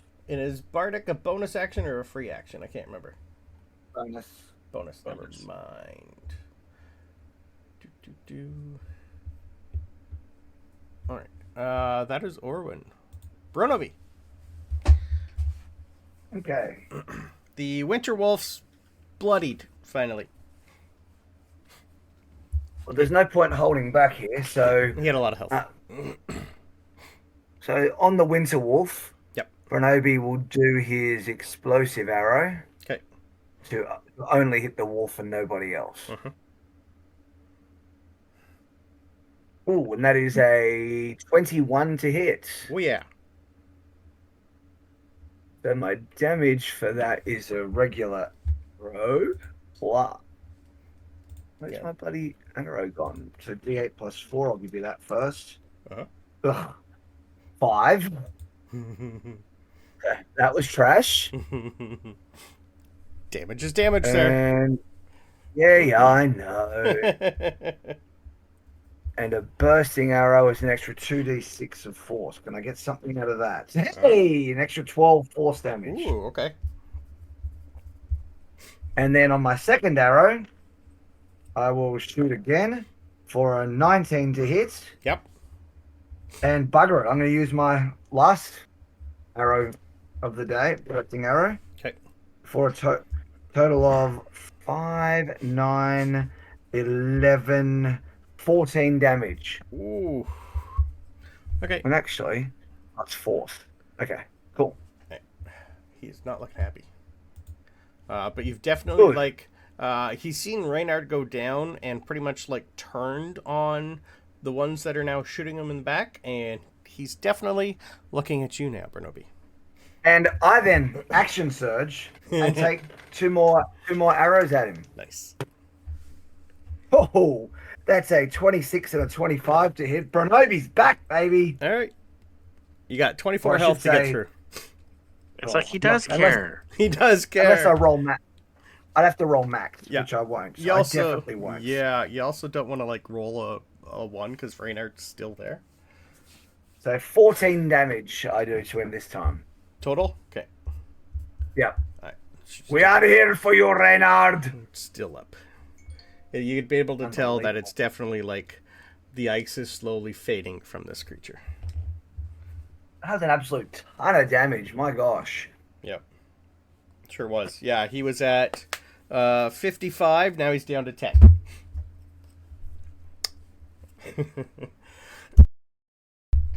He started with 120. Skye's turn. Skye. We may as well burn some healing spells.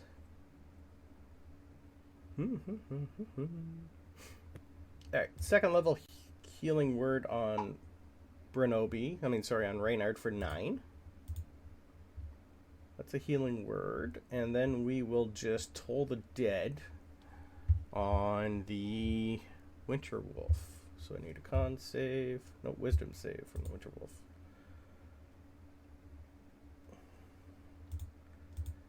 Ooh, Winter Wolf makes the save. I don't think Toll the Dead is any damage on a half. No, it is not. So bonus action. Skye's kind of in the middle of places, so she doesn't want to move. Hester, yep. All right.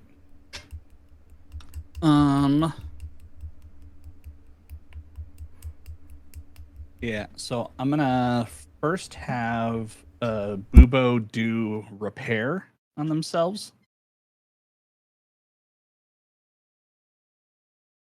Wow, that sucks.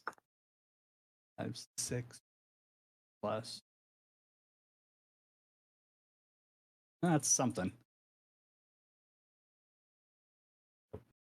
All right, so that is Bubo, and then Hester is gonna just shoot an arrow at the wolf. Not doing a branding smite for this one, just shooting at it.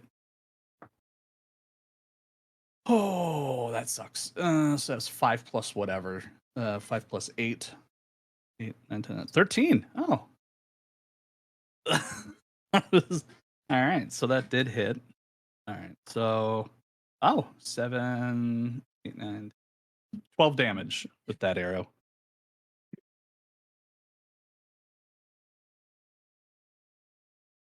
I'm assuming it's dead. I don't know if it explodes. Sorry, I or forgot something. to unmute. Yeah, how do you kill it?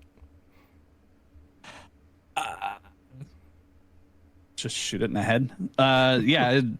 Hester just shoots it and hits it square in the neck, and it just goes straight through the neck, Nice. and it just crumples. Yeah. As soon as you shoot this creature, you see, like, whatever cold was keeping this thing alive. You just see pretty much, like, the last breath and coldness escape out of this, and it almost like turns into just a regular big giant wolf. All the It ice doesn't just explode? fades. Doesn't explode. No. Okay, I thought for sure this thing was gonna fucking explode, and we'd get ice shards. And Nah. okay, and then my second attack, I'll just shoot in, or I will move to the mountain first. lion? I'm not shooting through people. Yeah, 5, 10, 15, 20, 25, 30. Okay. I only get 25. Right there is fine. Okay. And then I'll shoot at the mountain lion. Beautiful. Ooh, that's a D8. I don't want to roll that for attack. 18 to hit. 18 hits, yeah. For some reason, this thing's a little beefier than the Winter Wolf. I don't know why, but I guess it just is. 6, 11 piercing. Ooh. It's Yes. obviously the See, different gender. That's Yeah, why. it's also looking quite bloodied, and like as soon as the winter wolf died, this thing like almost like shook its head. It's almost like as if where am I? You'd be able to see it like go from like a predator to what's going on here, and then realize like there's a lot of people around him. It's almost like his like hind end goes up. Something's definitely changed in it. Okay. I don't have anything bonus actiony to do right now, so yeah, that'll be my turn. Okay, Irma. More crossbow. Good standard. Seems like a thing to do. Yeah, Another 16. Does that hit? 16 hits. Plus- Yeah, it's got a 15 Whatever. AC. Yeah. All good.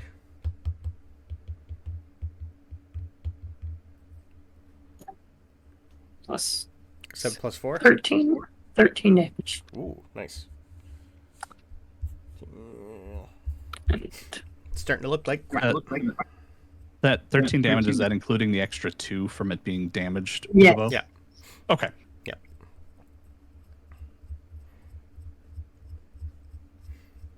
Anything else? Reynard's looking a little better. I guess I can give him another healing word just to help. I didn't roll the best with most of mine.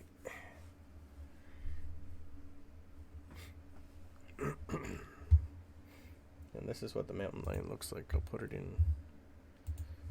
Why is that not? Oh, because I'm using. 10. Never mind. 10 healing to Reynard, you're feeling quite better. Good enough to probably kill this thing. Because it's your turn next, sir. All right. Well, that being the case, then I'm going to bonus action steady aim to get a better. Okay. On the mountain lion, I'm going to swing at it.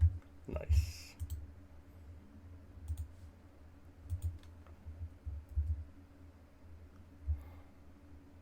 $13. 13 misses. Nope. Yep. And that was You bonus. also have That the was luck- bonus action. You in also have action. the lucky feat. Oh yeah. I'll pop one of those. Wait, does lucky actually work for attack rolls? Yep, that's what it's Yeah. for mainly. Attacks and saves. So roll again. Yep. Is it a straight roll or another advantage roll? It's not flanked, so just straight roll. Well, oh yeah, because I did steady aim. You missed though. Yeah, so it's just standard. Yeah. I know, but it's oh still no, that sorry. same It's, attack. that's right. It's that same attack. It's still the same attack. Yep. Sorry. Take 2. Yeah, that'll hit. 24 to hit. Yeah. You should be able to kill it now. It's got 8 health. Okay. How do you kill it, sir? Well, I only did 6 damage because the fire doesn't count. Oh, okay. It's got 2 health left, sir. Your second attack? But sneak attack. Okay, there we go. Never mind. Yeah, just like since I'm technically still on the ground, I just get on my knees quickly, take my sword, swipes upward at its neck. Nice. I went straight for the jugular. Just like that, you guys are out of combat. That was an interesting way of doing that fight. I was hoping you were going to be inside. But I will take quick perception rolls as the creatures finally die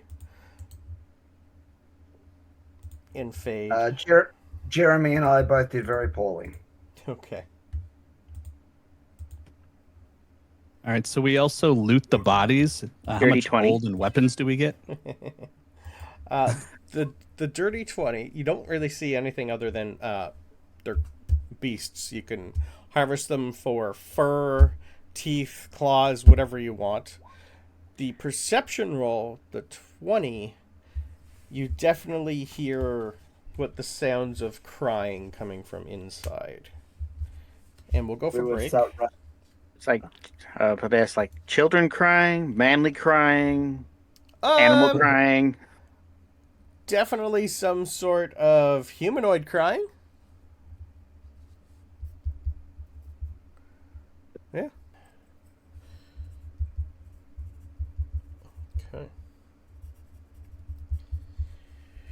All right, what would you guys like to do? You have slain the winter wolf and 2 mountain lions. We now run that- upstairs to the crying. if you want. Now that everybody's here, though, if you want to give me history rolls on the winter wolf, see if anyone can get a nat 20. Reynard, you've already done it, so you are not allowed to roll. And no. Jeremy and I both rolled natural 9. Okay. 19 from Skye. That was close. 18. Okay. Wait, guidance. No, you need a nat 20 to get this. This is an information that you would know just from a good roll.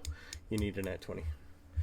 One of those rolls where this one's kind of mandatory because this is a creature that's not part of the Humblewood lore that I was tossing in. So, you guys have 3 massive creatures in front of this door. But you do hear sounds of someone inside. Kind of hard to tell. What would you like to do? Who's going in? You'd be able to tell that Orwin is troubled and pretty much rushing in to see if Rax is in here. And I said that Bronobi would rush in too. Beautiful. I will open up the room. And Reynard will back him up. Okay, I'll open up the next room then. That was the one. After doing second wind. Okay, you see the bodies of a couple dead Maupaw in here. This place kind of looks like a quite used guard station for the Bandit Coalition. They all have bandit uniforms on. This place looks like it's been here for quite a while. They have it semi-fortified. If they had more people here, maybe they would have done a little bit better. There are traces of blood everywhere and drag marks into the next room. In the next room, you do see the remains of a gerbine that has been pretty much torn down to bone. You also hear scraping and sounds from this room. Well, but wherever we heard the crying from, that's where we're rushing to. So Okay, yeah, we go in there. There is a door that isn't budging. It opens in, and it looks like something's been tossed in front of the door, and you just hear a lot of whimpering back there. Skye is going to sit down and do a prayer of healing for 10 minutes. Bronobi would go to the door and say, "Open up, we are here to help you." What? I'm sure that sounds very friendly. Yeah, sure you are. Sure you are. They've been trying to get me open this door since I broke out of my restraints. I'm not that stupid. We just killed 2 mountain lions and a winter wolf. They are very, very dead. I have a small creature I can send in if that would help. I don't know how that would help. That is a stupid suggestion. Whatever you send in here, I'm just going to set on fire. I'm not coming out. Who are you? You don't sound like my normal guards. And no, my name is Bronobi Horne. What's a winter wolf? Sorry, the white wolf is what I suppose he would have said. What's that? He didn't know the name. Oh, I assumed that whoever captured you had these things as pets. There was 2 dead Maupaw out there, 1 dead, whatever the other thing was. Gerbine. 1 dead gerbine. They have been torn to shreds by some very large creatures. Is that what the growling I heard was? Because they stopped feeding me 6 hours ago, and I've just been, waiting here. As soon as I heard, the bunch of stuff, I finally got out of my restraints, and, well, I blocked the door. Bronobi Horne? How do I know you're not with them? You don't. But you sounded upset and wanted to be freed, so I suppose if you want to take the chance, you can believe me. And if you don't want to take the chance, we can just leave. Oh, But just in case, here you go, and he'll slide a couple of food rations underneath. Can I have a persuasion roll with advantage? The food helps, sir. Okay, it's a 15 plus minus 1. Okay. You needed a 13. You're good. You'd hear him scarfing down food. It's well, Guess it doesn't really matter if you're with them. All you're gonna do is shackle me up again. There's not a lot in here. Just to not intimidate you, I am rather large. I don't know what your size is, so just be expecting to see something that might be big. I don't know what you expect. Oh, just I'm gonna apologize for the smell in here. Bronobi would take a step back, partly because of the smell, partly just to not be standing over this guy. The room probably starts to stink with the remains of 3 torn bodies. But you'd probably ascertain, I don't even need to make an insight roll, he's probably gone the washroom in there. Well, fine, just give me a minute. I piled a lot of stuff in front of the door here. And you like hear him just like grunting, and it's like he's like crashing a whole bunch of things, and you hear like something fall on him, and he just goes, ow, ow, I'm good, ow, sorry, ow, stupid wardrobe. This is their stupid armory, and I finally found something to lockpick my. It took me forever. Anyway, never mind. You don't need to know all that info. Oh, sorry. I'm Leo. A Leo Darkcloud. 1 second. And eventually he opens the door and you find yourself in like some sort of armory. He definitely is like quite skittish. I'll make his token larger. He's got glasses on. He looks quite young. Can I have just a standard history roll? Nat 20 plus stuff. He is definitely young. He definitely screams nerd. And he's definitely wearing vestments of the avium. He looks like maybe 13, 14 years old. He's quite young. He looks like he's been, he's got a couple splinters from whatever he thrown in front of the door. This is probably the most workout he's ever done in his life. Yeah. And he's fat kid with glasses. Yeah, he's a raptor. We are not your enemies, so you are. Oh, you're a big one.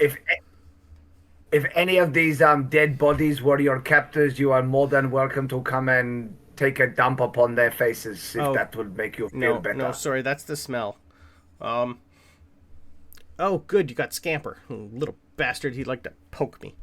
Did you get Ratty and, what's the other guy's name? I need to move the token. Snatcher? I'm not sure there are 2 bodies out there that have been torn to shreds by these big animals. I don't know what the animals were, but if they're killed, then that's good. Oh. The animals are going to make excellent food. Oh, yes. I prefer squirrel, but this will work. Yeah, sorry. Leo Darkcloud, who are all you? I hear more of you. How many more? More's good. The guards have been like waiting for 3 or 4 days for their rotation. I just don't know when they're coming. They said they were late, so hopefully something happened to them. Maybe you're the animals. Like he's gonna like slowly peek out around the corner. Go. Oh. There's more of you. Hi. Well, meanwhile, we have one of ours missing, and we had hoped they would be here, and we kind of hoped you were him. Oh, no, sorry. Do you know what day it is? I assume you tell me the day. Yeah, you would know. Sure. Yeah, between all of you, you definitely know. Reynard, you were following our friend, and he was dragged here, I assume. So where is he? That's a good question. I will take investigation rolls, please, of this entire place. While that's all happening, Leo's pretty much just going to say, well, I'm the assistant to the archivist, Pimble Reedwhistle. I don't know if you know him. He's in charge of the Evervault at the Avium. A bunch of things, like, kind of went missing or were stolen lately. And, well, he didn't want to get in trouble, so he kind of sent me out to look. But not knowing where to look or what to do, well, I knew there was bandit activity, but I was pretty much found as soon as I left the avium, and they dragged me here. I got 22 investigation. Ooh, 25, 20s? Yeah. Definitely you do not see any trail of Orwin here or signs of him being here. It looks like whatever track you were following, maybe you missed one or he got away. It's kind of hard to tell, but you don't see anything else of Orwin itself. Of Rax here. You do find a bunch of other stuff that you can use. 5 short bows, 50 arrows, 3 long bows, 2 hand crossbows, 25 bolts, 3 long swords, 2 short swords, 12 daggers, not a lot of cash, 55 gold, 120 silver, 200 copper, and you would tell over the time, definitely nothing magical. Between the wolves and the mountain lions, you have enough food here to keep you going for a while.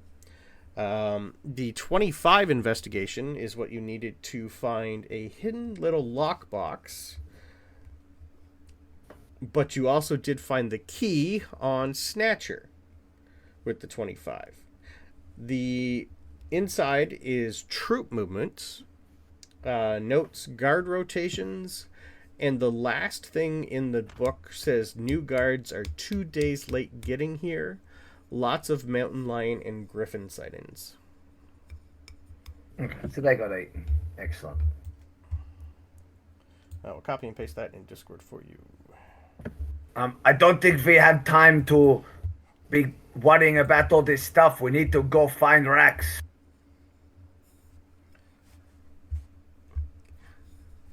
I know you're. Oh, sorry. And you also find like a cabinet with guard uniforms and cold weather gear. We're definitely taking the cold weather gear that could fit us. Mm-hmm. Sure. But there's definitely like extra guard uniforms here. And first take those for disguise. Yeah. There's like wide variety of sizes, so there'd be like at least 6 here.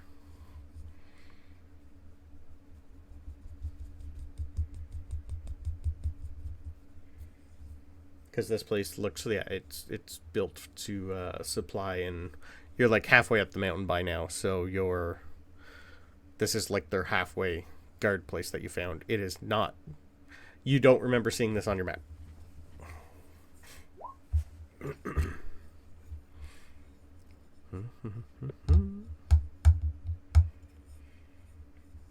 Well, I don't know who this Rax is, but what are you guys doing here? Thank you, but I just don't understand why you're here. Like, what's going on? We came to find Rax, of course. He wandered off in the night when we were camping. Oh, but why are you on the mountain? I forget why we're on the mountain. You're going to the bandit camp where he probably would have been going next. Ah. Yeah. There are bandits in the area we are going to find. Oh, you're going to their main hideout. Oh, well, there's supposed to be more guards coming down here, but they're missing. So maybe something happened to them too.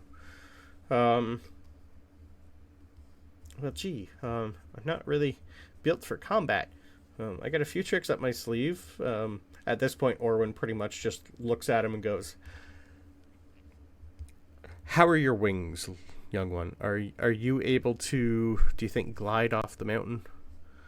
Do you think you'd be able to survive that, or do you want it? Where we're going, you will definitely not survive, and I don't feel comfortable bringing you with us, especially not with my boss. And leaving you here seems terrible, but I don't know if you'd survive your trip back on your own."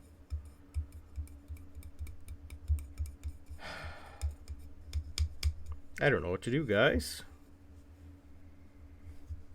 Maybe he just comes with us until he gets to a point on the mountain where he could safely glide down. And Almost. stays stays out of any fights we get in, since they seem to follow us around.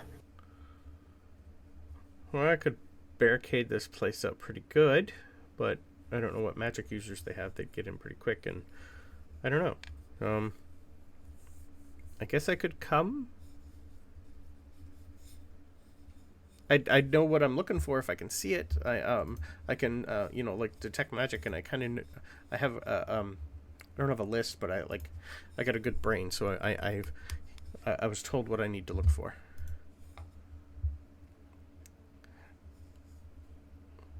Oh, that being the case, then you should probably hold up here until it's safe. Well, yeah, if you guys are going up. Orwin is... You'd be able to tell Orwin doesn't want to leave this guy by himself. But he's also torn on his mission to bring you guys up. Well, mind you, we're also looking for his partner. Yep.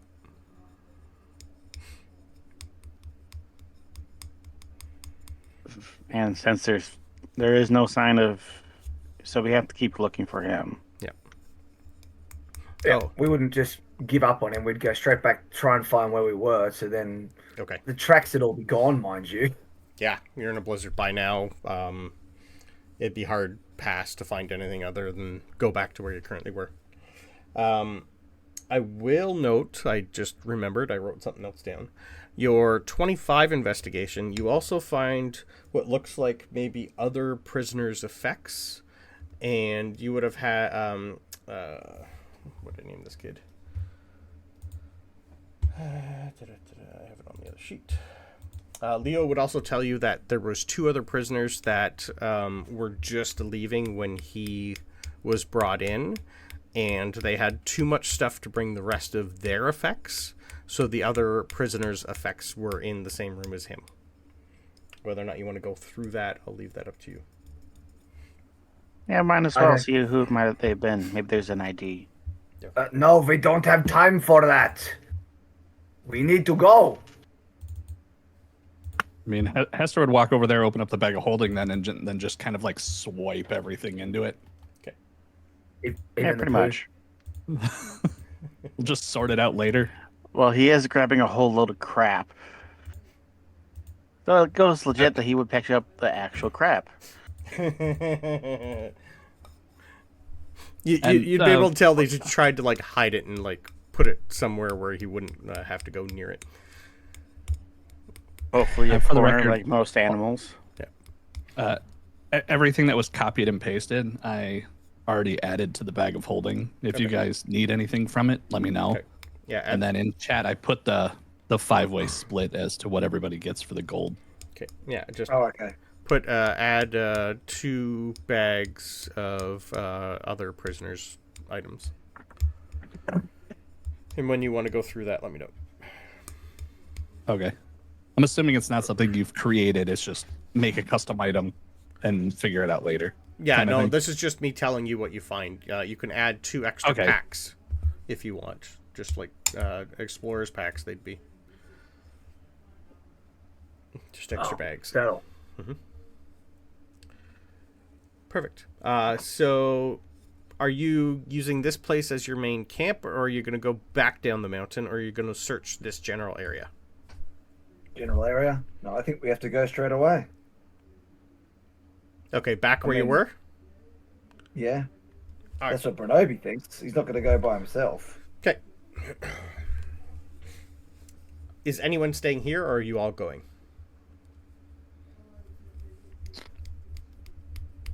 Yes, we're all going. Okay. Yeah, I don't know why we would stay. It's a building. It's out of weather. That's all. That's the only other reason. But if you guys want to keep pushing on, absolutely. So, I think if we didn't have someone, a party member missing, we absolutely might have stayed for a bit. But yeah, that's fine. All right. Going back down the mountain where you guys currently were. No What badger. time of day is it after we're done? This was a fairly good Fighting. track, but you were up early. I'm going to say probably 10 o'clock. Okay, so it's still before noon then? Oh, yeah. Yeah, you really haven't Okay. had time for breakfast, but you had a good dinner the night before. supplied by Irma. Okay. Yeah. Yeah. Hester would leave with everybody. Okay. All right. Who's taking point? Besides Reynard. Orwin.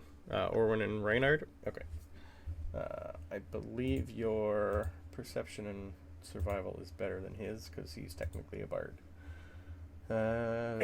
Jeremy, go sit on Reynard's shoulder to help him keep an eye out, please. I will watch our backs. Yeah, Orwin's got a +5 to perception and a passive of 15.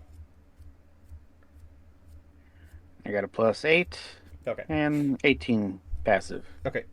You'll get a help from a lot of your friends. So just give me a survival roll to see if you can find the trail. Is that with advantage? Yeah. Just kidding.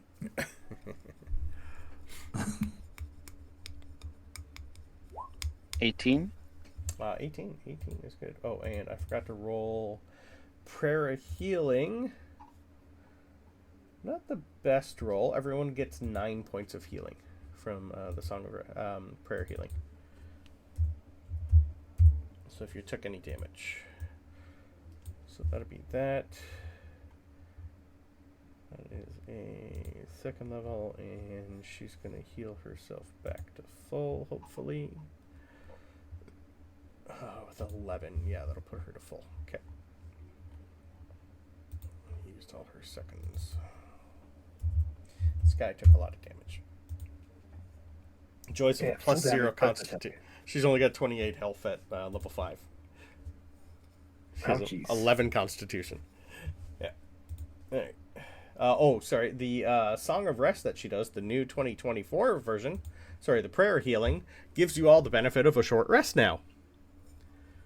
Yeah. It's a 10-minute channel that gives you 2d8 hit points and gives you a short rest. So if you need a short rest, you can take a short rest. That'd be handy if we had a warlock in the party. Yeah, or a monk. Well, we got action actually- surge back. Yeah, get some action Yeah, surge get your back. action surge back. Yeah, yeah. For And some my reason, second wind.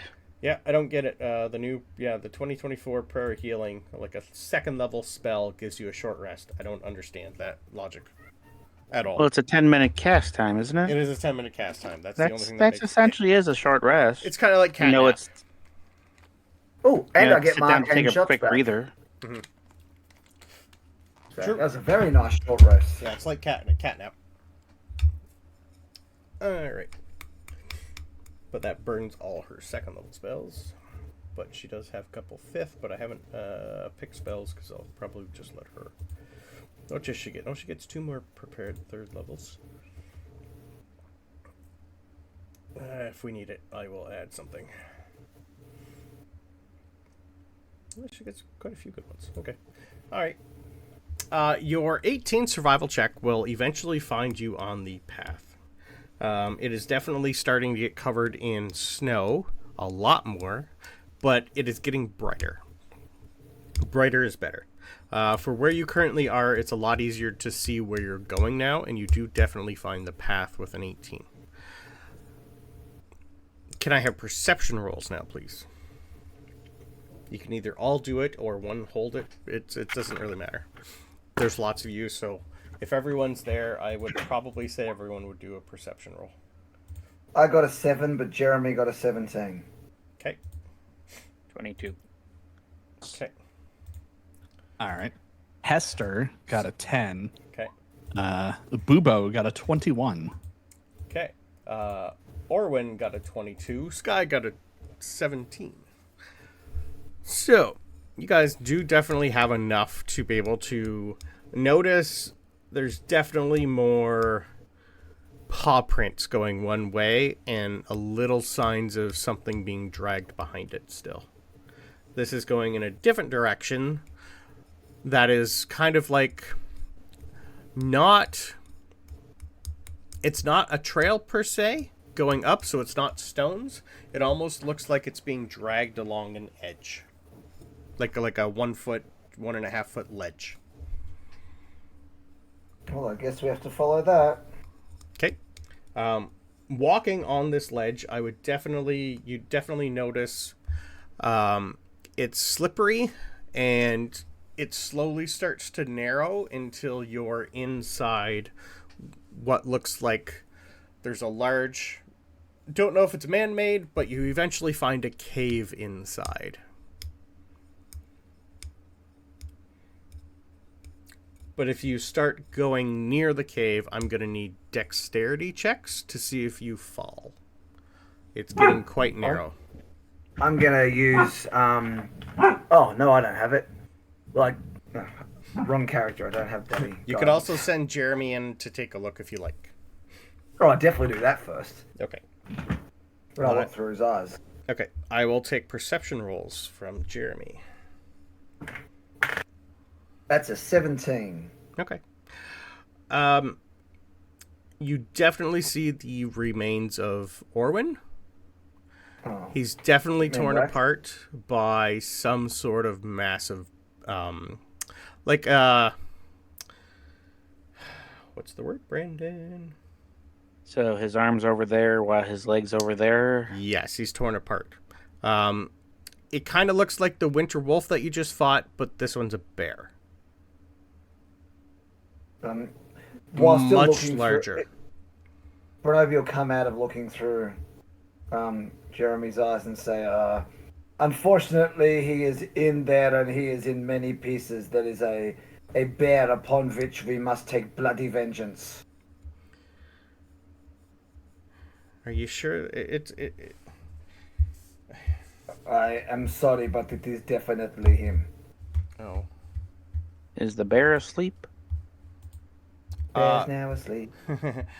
Definitely not asleep. No. It has rolled quite well for a... Where'd my map go? It's technically a polar bear, isn't it? I put a map in here, but it is no longer a map in here. Where did my map go? You didn't archive it by accident, did you? Mm-mm. Where's my map? Right map, wrong campaign? No, I put it in here. I thought. I've done so many campaigns and stuff, though. Okay. So yeah, what would you guys like to do? How this bear got in here, it's kind of hard to figure that out. Because the ledge with the bear, it doesn't add up.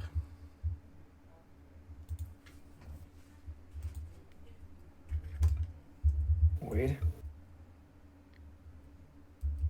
I don't think we care about it at the moment. We just want to go in there and try and Well, get what's left of our ally. Okay. he had the map. It might still be on him. Because I didn't find it in the bag. But my investigation was low. So essentially I would say he might have the map. So we need to get the map. Yes, we do. We need to go in there. So, I guess we are fighting a bear. Give me one sec. I'm just throwing a quick map in here. It's not the one I want, but for some reason the one I had in here is not there.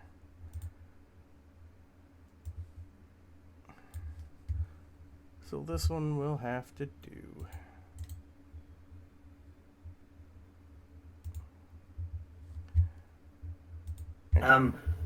Skye, Can I have stealth rolls, please? do we need to dex check to even get across there, though? Yes, you will. So, could we do that one at a time with getting guidance each time? I'm kind of okay with that, but I will need stealth rolls at the same time to see if this thing hears you. Give me one second. I'm going to copy and paste you guys from where you currently are. Gather you all 14. up. Okay. Ooh. My stealth is an 18. My dex is 15. Okay. I tripped. All right. Give me That or I stealth and melee stepped on a branch. Yeah. Or worse, I stepped in a pile of bear crap. Or you slipped on an arm that was left behind. That too. You know, there's always that squish. Okay.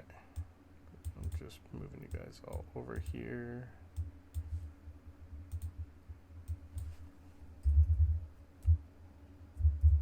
Maybe we can put him back together again and call him Mr. McGreg. Well,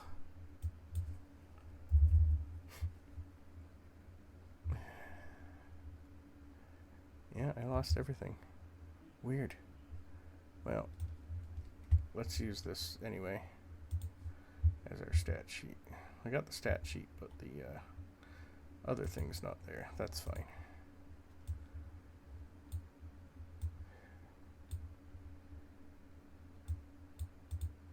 All right. So, Reynard,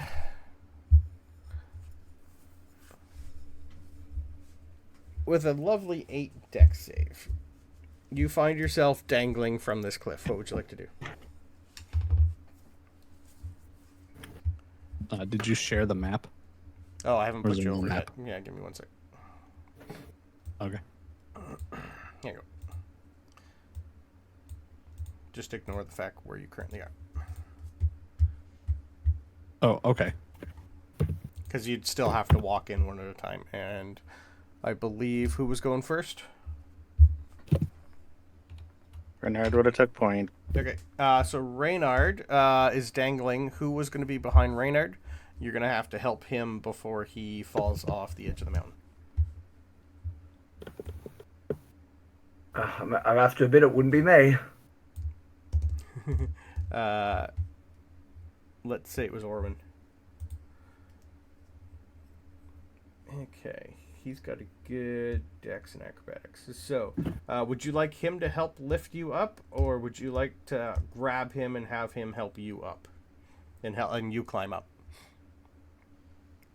Oh, he's offering the help action, so I guess technically it would be myself pulling up, or Okay. He rolled a 19 acrobatics to be able to catch you. That's the only reason you have not fallen off yet, sir. and with a nat 1 as a guaranteed, I'm like, Yeah. So what do I need to roll? I just need a straight acrobatics from you to climb up.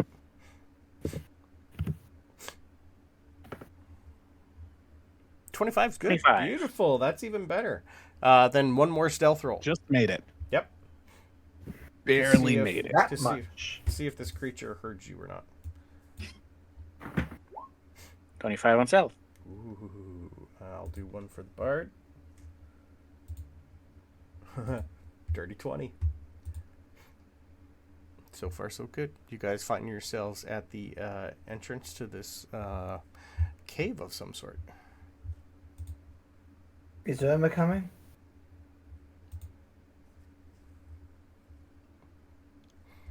That's up to Irma. Are you coming across the ledge with everybody? I guess so. Okay.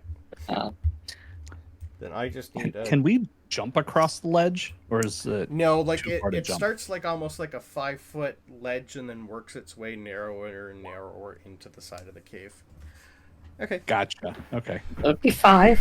It's definitely not enough to you're crunching and whatnot. So this creature inside definitely hears stuff. I just need a dex roll to see if you can get in. As long as you don't get anything too terrible like your friend there, you should be fine.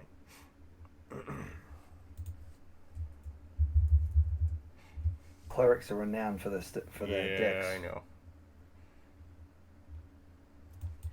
Rolling. Another. Dex roll, yeah.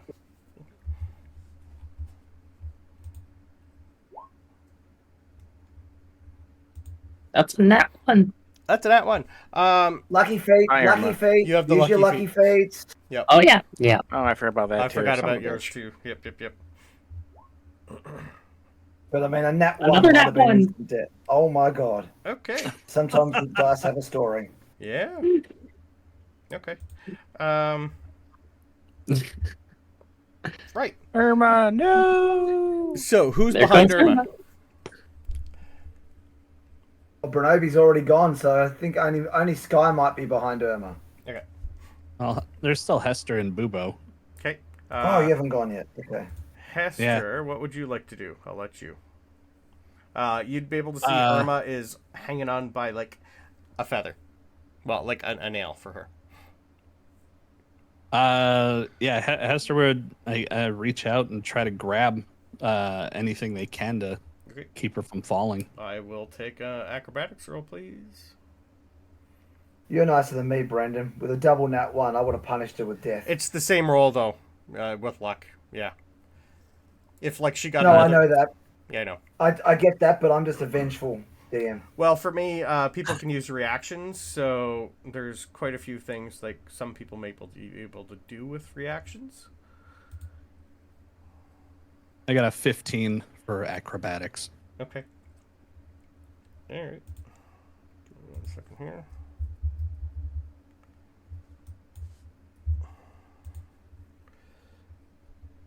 Right. 15 is just enough. Tell me what do you do to try and grab her? Are you jumping down? You just like see her trip on her back, hind quarters. I mean, if she's gonna fall off the ledge Yep. and everything, Hester would be, kind of, trying to get as low to the ground so they don't fall. And then once they see her start to fall, they would just like reach out and basically grab her backpack. Okay. And then just like, kind of, pull her back. All right. Irma, straight roll because his wasn't high enough. I just need another dexterity save from you to see if you can hold on to him. You're not acrobatic, so a 7. A 7 is not enough to be able to get a good grip. Do you have anything as a hedge? Because I know you have a burrow speed. Do you have anything with grip? I can't remember what your passive, your racials are.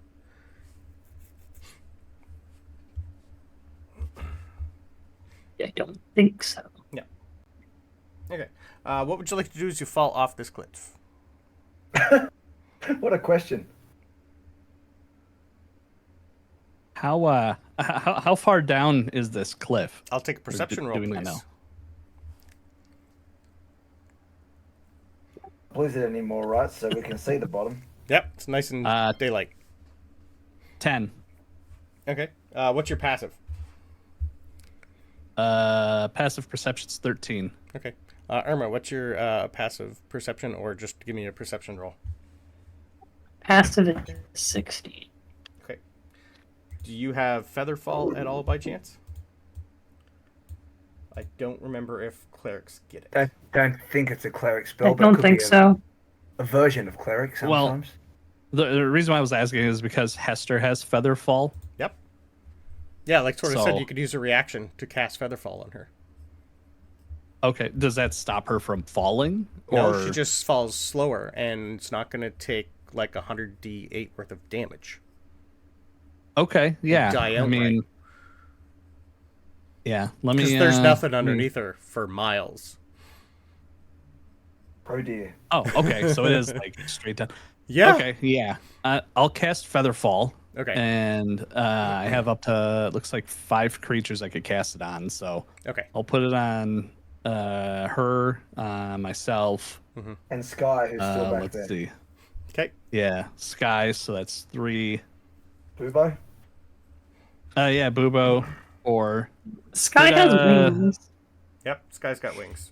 oh yeah, Skye has wings. She could fly. So Skye, yeah, Skye also has gloves of swimming and climbing. So yeah.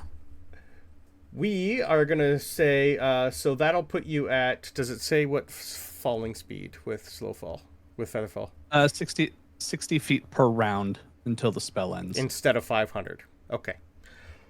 So Yeah. and it lasts for what, 1 minute? 1 minute. Okay. So we have 10 rounds to see if Skye can get to you, grab onto you, and help you climb back up. Her gloves of swimming and climbing are going to help because that'll give her an extra bonus to her athletics.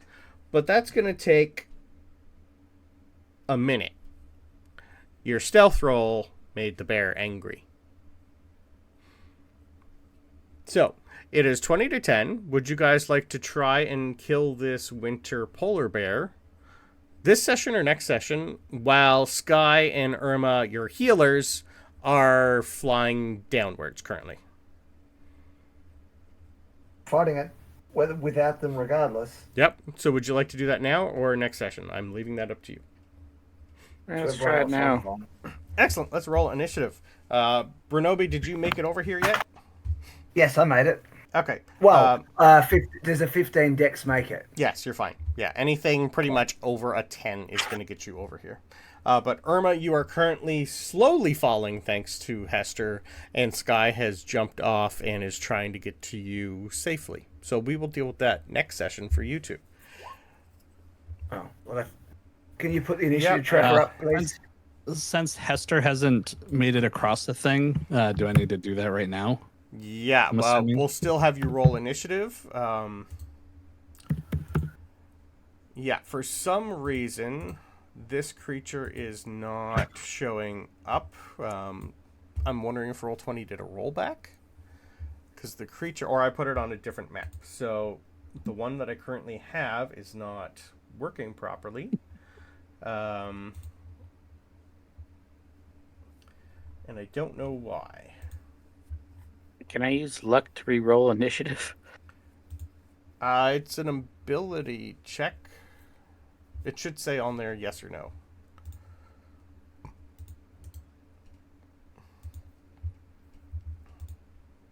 Attack roll, ability check, or saving throw? It's not an ability check, I don't think. Yeah, it is a skill check. That's why bards get to add to it. It counts as a skill check. Okay, then yeah, you can use the luck. Sure. Yeah, because Jack of all trades applies to it. Okay. No. Yeah. Son of a bitch. Did you roll the same thing? That's a double nat 1 initiative, sir. Wow. Wow, that's a popular roll today, double nat 1. That is.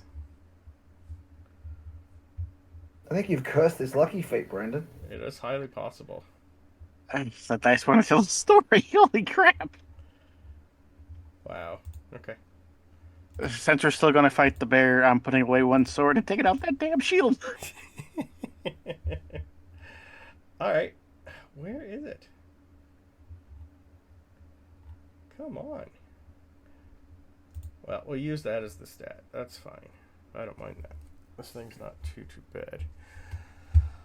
All right. So we have...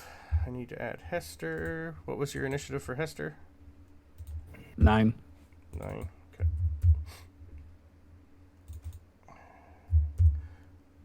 Orwin got a 21. So Orwin gets to go first. So I'm going to move Irma and Skye off the map. And our other guy is not smart enough to come this way. He's not that bright or brave. Okay. This thing is huge. It is not large. This one is massive. And it definitely is covered in blood of good old Rex. You do see Rex is like, yeah, he's everywhere. But Orwin, in a rage, and he's not happy, is going to do his...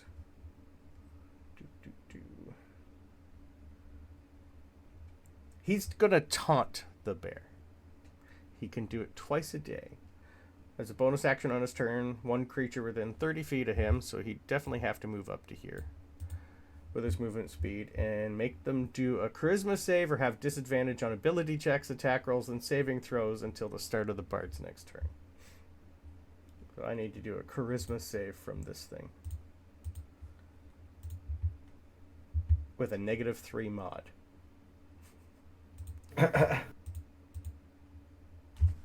And for some reason it's not letting me roll. That's a nat 20, though. Luck point.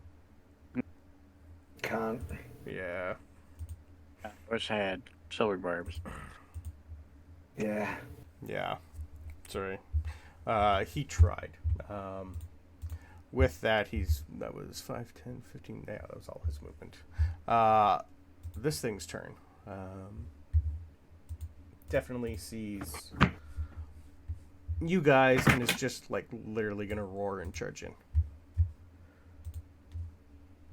And it's going to do a bite attack and a claw attack. Ooh, 14 to hit Reynard? Nope. Ooh. That's cocked. Okay. It misses you twice with a 7 roll and then a 2 roll, sir. That's ridiculous. It must have been spooked somehow. Bronobi, you have this winter polar bear. It kind of looks like the winter wolf, in like on the outside, but it's definitely a bear. Am I more than 5 feet away from it, or am I right next to it? Like, it seems like those two are sort of between me and it. Oh, I just copy and pasted, so you'd be, if you wanted to be at the back, by all means. But you definitely... It's hard to tell if you know if this thing has reach or not, but you would have been 10 feet where you were. Okay. Yep. Well, I wouldn't know that as long as I'm not at disadvantage is all I'm caring about. Yep, nope, you're good. So I'm going to do my 2 explosive shot. Oh, no, because I'm going to hit the front of it, meaning I'd hit my ally. So I won't do explosive shots. Okay. I'll do the piercing shots to go straight through him. Okay. Still get extra damage that way. So that's a nat 20 and a 17. Yep, both hit. Okay, so I get so for the first piercing, that is 14 damage plus, very nice. So 31 damage on the first arrow, on the crit. Okay. And then on the second arrow, it is another 11 damage. Okay. Bronobi will immediately action surge, of course, because why save it? Okay. First arrow is only a... Oh, what's that plus? Oh, I'm pretty good. 17 to hit. Yes. Just? And the second arrow is a 16 to hit. Okay. Wait. That's a 9. That's a 19 to hit. Okay, 17 you have to hit. Okay. So good. 2 more hits for another 12 plus another 7. Another 19 damage. Jeez. How much did I just do? Is it like 70 or something? Give me 1 second here. So that was 17 you just said? Sounds right. 38, I think. Really? 4 arrows? Okay.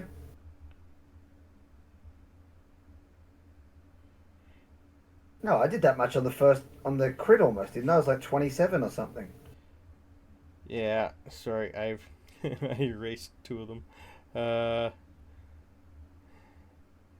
43.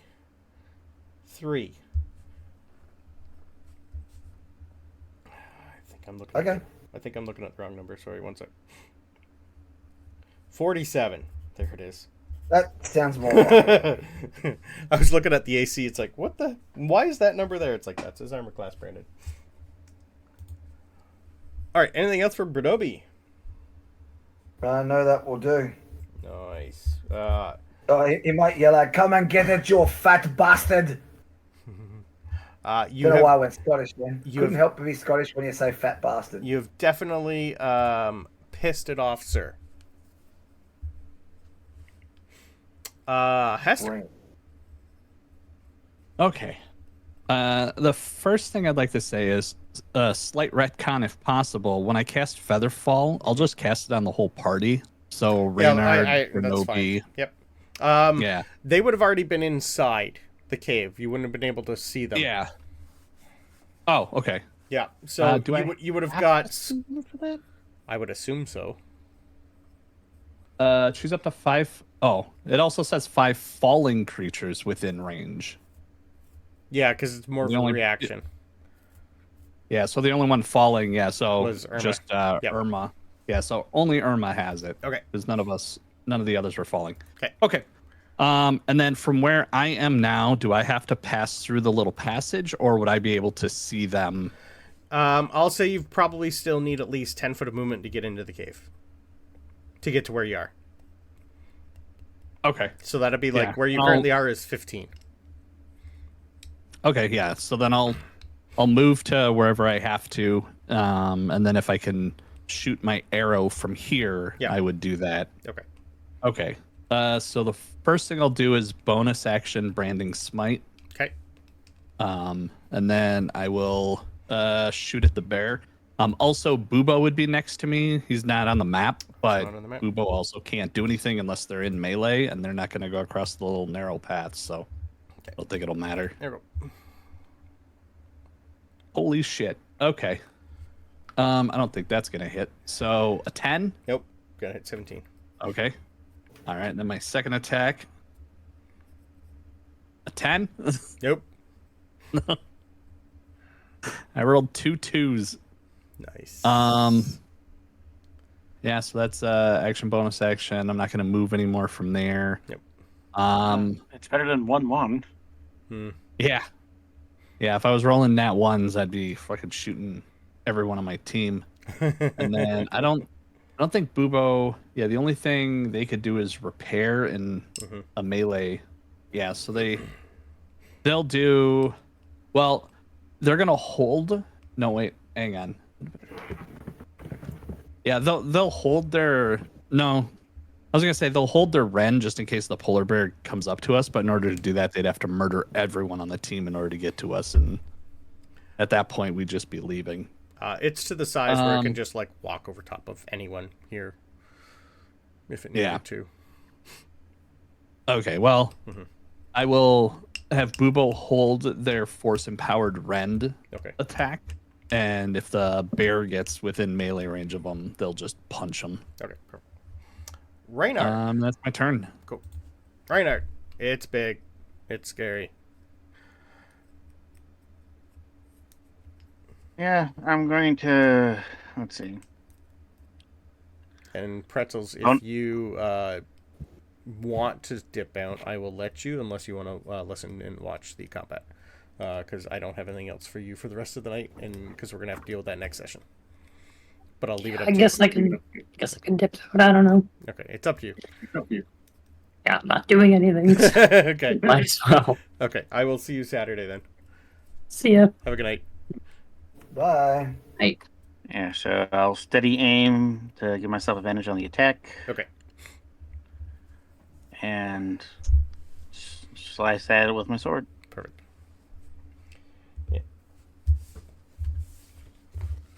21 to hit. 21 hits.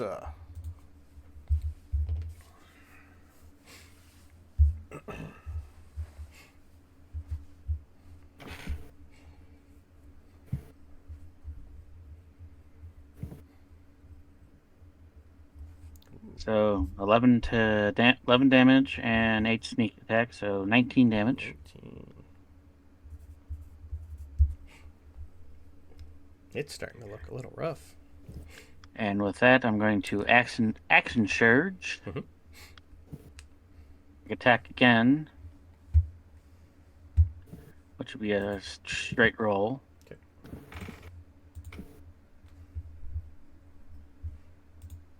$19 to hit. Yeah.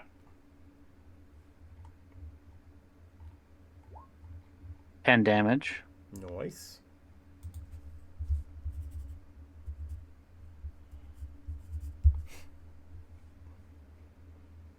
Do I get sneak attack again? No, you only get it once per round. Unless a reaction. Once per Correct. turn. Once per turn. Yeah. Unless it's a reaction. Yep. Like if you had like Mage Slayer and whatnot.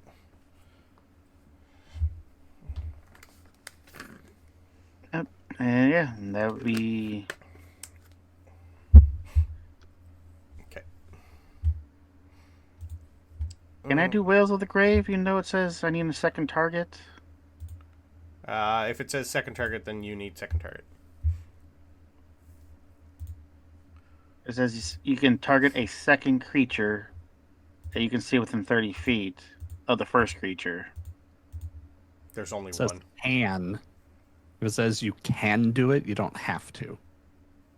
Yeah, immediately after you It deal says you- sneak attack damage to a creature on your turn, you can target a second to do 1d6 necrotic damage. Yeah, that's to Yeah, me they that's have like to- a follow through ability to hit something else. Yeah. I agree. The wording supposed to be like isn't if there's- clear. Yeah. Well, It seems ridiculous not to be able to it's- use it. Oh, let me Google it. Can you?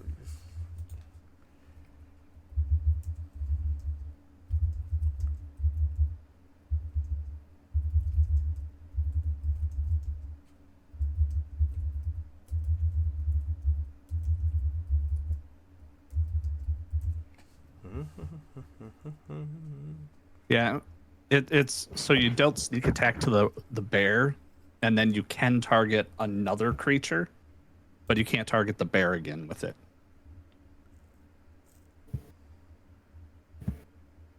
So I mean, if you wanted to, you could hit Bronobi or Rax, I think it is, whoever or Orwin. I mean, it's probably only fair at this point.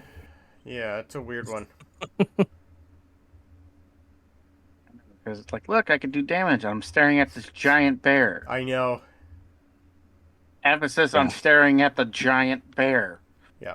Yeah, things get weird when you have huge and gigantic things. I'll allow it this time, but then I'll figure it out for next session. Just because I don't see why you wouldn't be able to, because it's like an ability you could do. I don't get this 5 one. necrotic damage. Okay. Yeah, I'm okay with that. It's a weird. There's a couple things that say yes and a couple things that say no, so I can't give you a definitive answer on that. Because it feels like I'm staring at it intently enough to where, like, I want you to die. Yeah, I know. And it should trigger.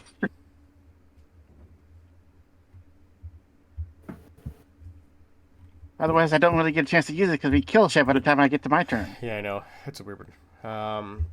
Okay. Orwin doesn't really have a lot of other stuff. Shatter, I don't know in a cave if he'd do that. No, I think he'd try and taunt again. So I need another charisma save from this thing. Ooh, he fails this one. Alright. You see Orwin pretty much like grab a lute out of his behind him and strum it, and he's just like cursing his life at this creature. So it now has disadvantage on ability checks, attack rolls, and saving throws until the end of Orwin's next turn. And he's just going to stand firm and play. Can he... no, sorry, he's that. Okay. The polar bear is going to try to attack Orwin at disadvantage.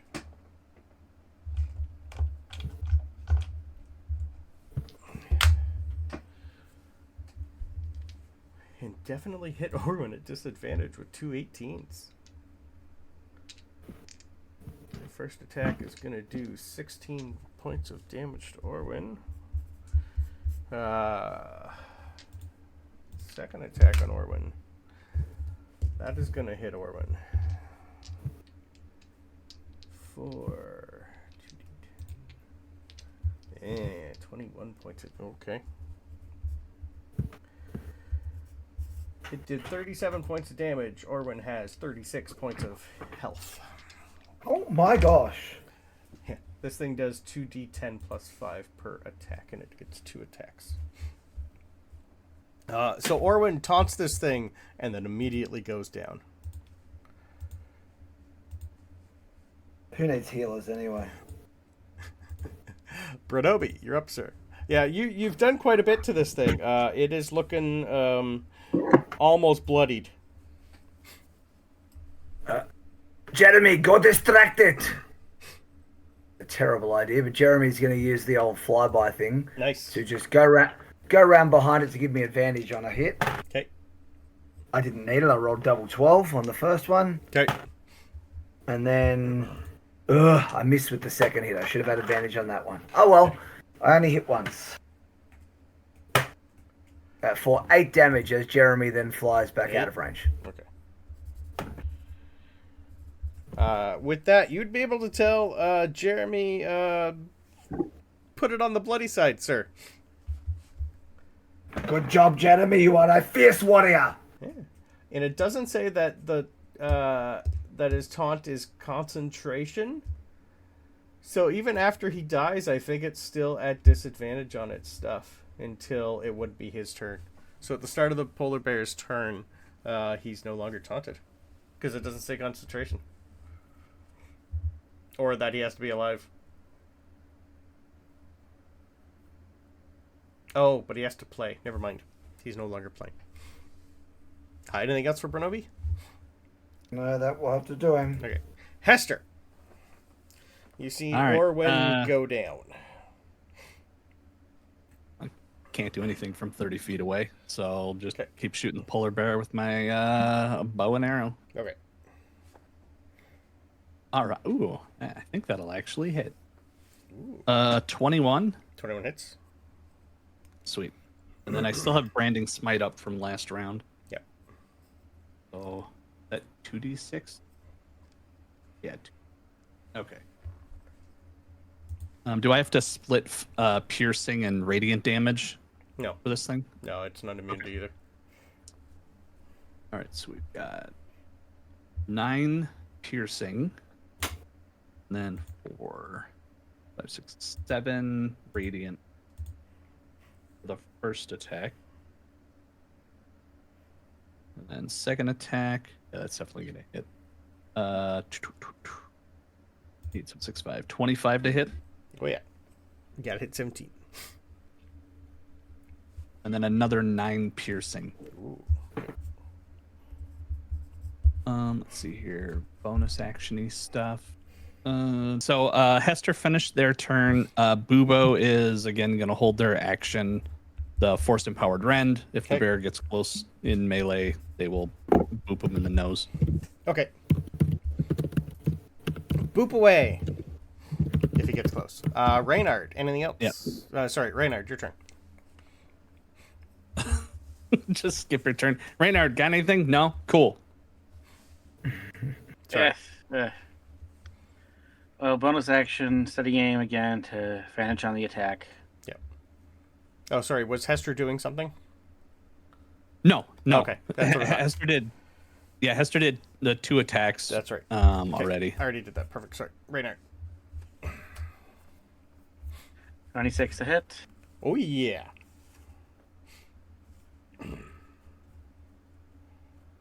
Yeah, 6 damage. Bronobi did so much goddamn damage. It's ridiculous.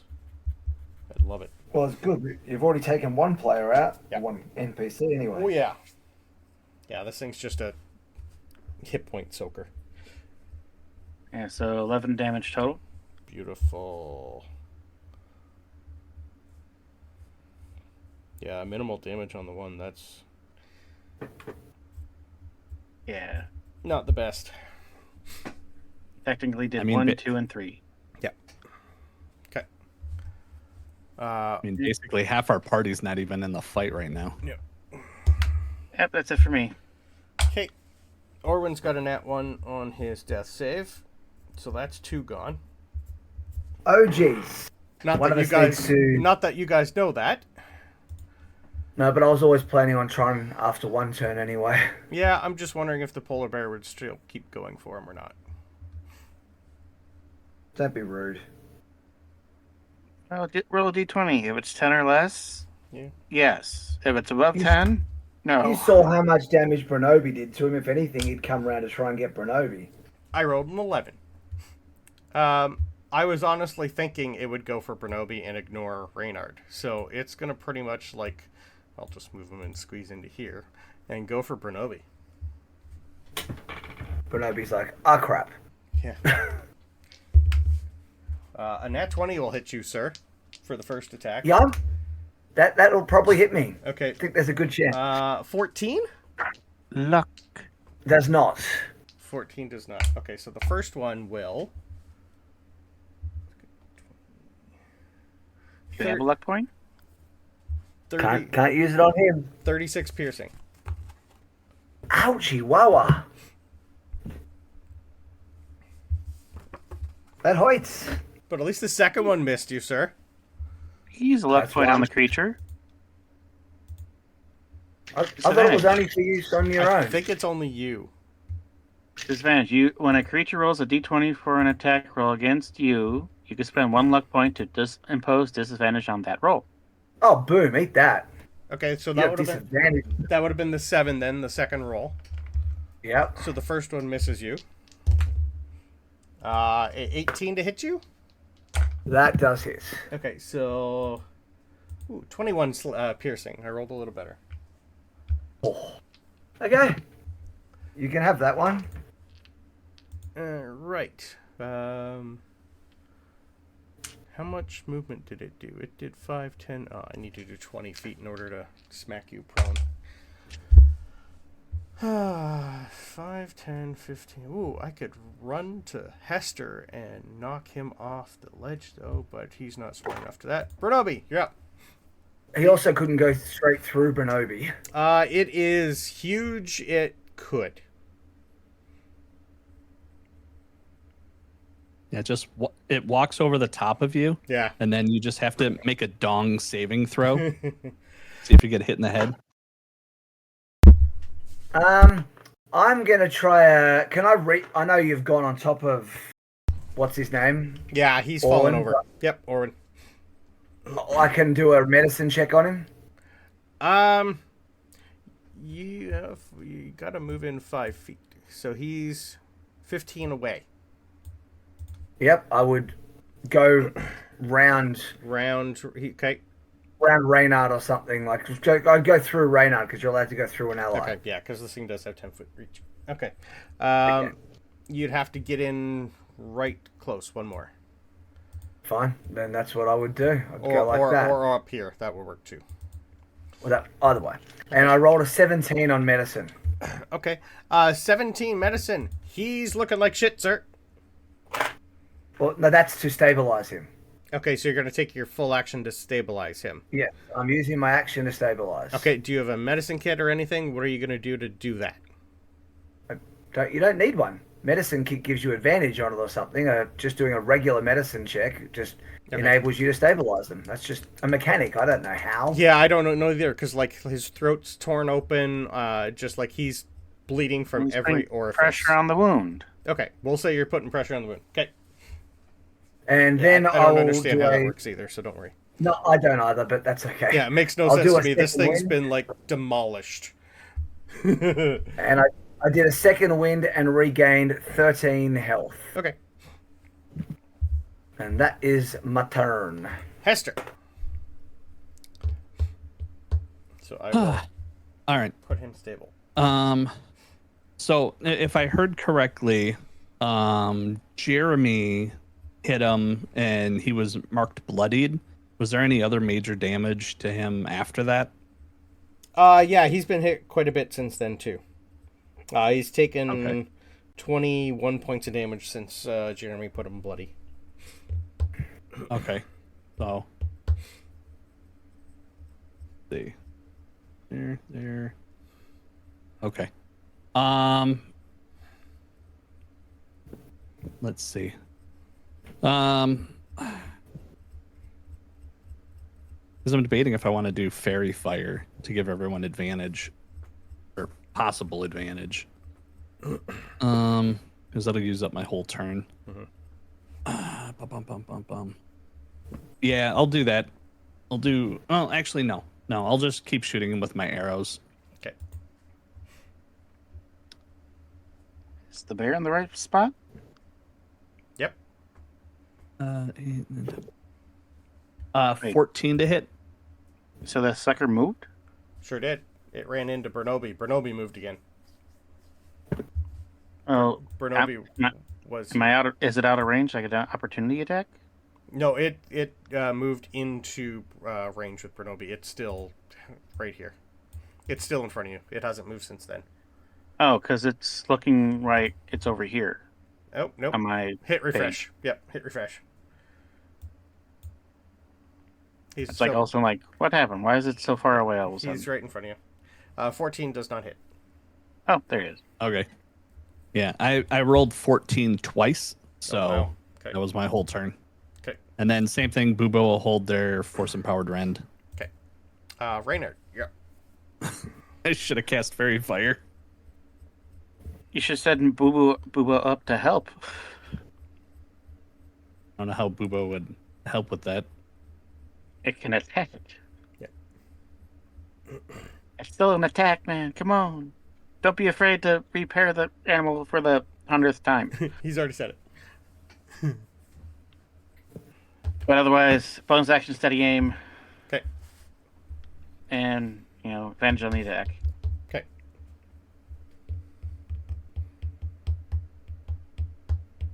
$25 to hit. That'll hit, sir. Sneak attack that ass.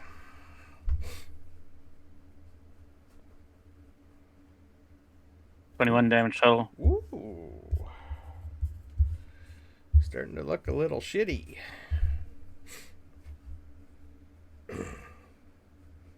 On a good note, you haven't seen this thing do any breath weapons. It's just attacking. And that'll be it. Okay. Orwin is stable. There's nothing he can do until he's healed. Do you not have an extra attack? Oh no, that's right. Yeah, because you're level. Yeah, and he's steady aimed. Yeah, rogue. And also I only have one sword out, and I took out my shield. Yeah. Oh, Because that's I right. don't want to get hit. Yeah. Orwin can't do anything because he is just stable. It's not enough to bring him to 1 hit point. So, this thing is wondering what Bronobi's doing, and he's hit Bronobi before, so it might as well hit Bronobi again. I mean, why not? Yep. Probably kill me if it hits. It's a nat 20, sir. And then a nat No, 1. obviously a luck point on the nat 20 then, since Okay. I have So two that'll be the nat 1.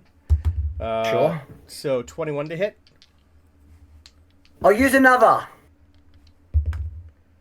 22 to hit. I hate you. I'm sorry. It's got a +7 to its roll, and I've been rolling pretty good except for the net one. So that one, 17 piercing. Okay. Didn't roll as good for that one.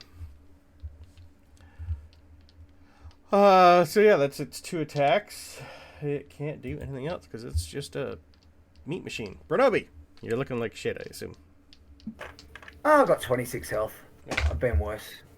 So I'll take a disadvantage arrow at it, since literally all I hold is a longbow. Okay. And 16 misses. 16 Let's misses. try again. There we go. 24 to hit. Ooh, nice. And 8 damage. All right. Yeah, That's it. It's starting to get shit on everywhere. Hester. Oh, I could have had Jeremy fly by and get rid of my disadvantage, and I would have hit on the other one. Damn it. Oh well. All right. Yeah, I'll just keep doing longbow. Okay. Hopefully, I actually hit this time. Okay. Believe. Nope. No, that one might. 20. Yep.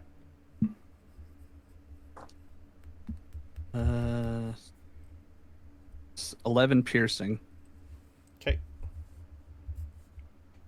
Thing's got to be hurting at this point. Oh yeah, you're almost single digits. And then, yeah, that's all I can do. And then Bubo will just hold their action again. Okay, you don't want to send Bubo in to hit? No, because I gotta go over. Yeah, actually, yeah. I'll have them run up on them.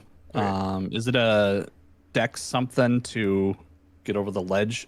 Yeah, I just need a dex save to see if it can get across. As long as you can roll a 10 or above, you should be fine. Or yeah. I rolled a 16 plus 4, so 20. He can get over. So he will. From where he Fly was, up it on would have there. been at least 15 feet to get to where you currently were again. Yep. Okay. So it'd be 15 feet to next to me. So Yeah, where he 5, was 10, would have been 15. Yeah. Okay, so then right here, Yep. I'm assuming that's still within. Sure is. Okay. And then they will swing at him. Right? Yeah. Oh, spell attack to hit. Okay, so it's plus 4. Nope, that's a nat 1. Okay. Yeah, so they miss horribly. Okay. Technically, he's flanking it. with Bronobi, so you can re-roll that. He'd have Okay. advantage. Yep.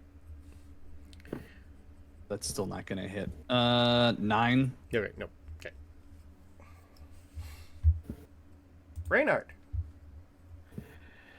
You want to rinse and, hopefully rinse kill and it? repeat. Yep. Yeah. Steady aim, bonus action to advantage on the attack. Okay. You got 17 hit points to get through. 18 to hit. 18 hits. Yeah. I would actually have to hit max on everything right now. Nope, that's not happening. That'll put it to 10, and then sneak attack. 10. How'd he kill it, sir? That's 17. Oh, son of a bitch. Yeah. I thought I was not going to make it. Oh, tell me how you kill it before it kills someone. As everybody's, crowding around it, finally I just, lop at it, cross its eye and jaw and just, with as much force as I possibly can, straight down. Love it. It had 150 hit points. Oh. Jeez, glad I did all that damage. Yeah, at the start, yeah. Yeah, and it was doing, so it's got plus 10 foot reach, plus 7 to attack, and it does 2d10 plus 5 piercing per.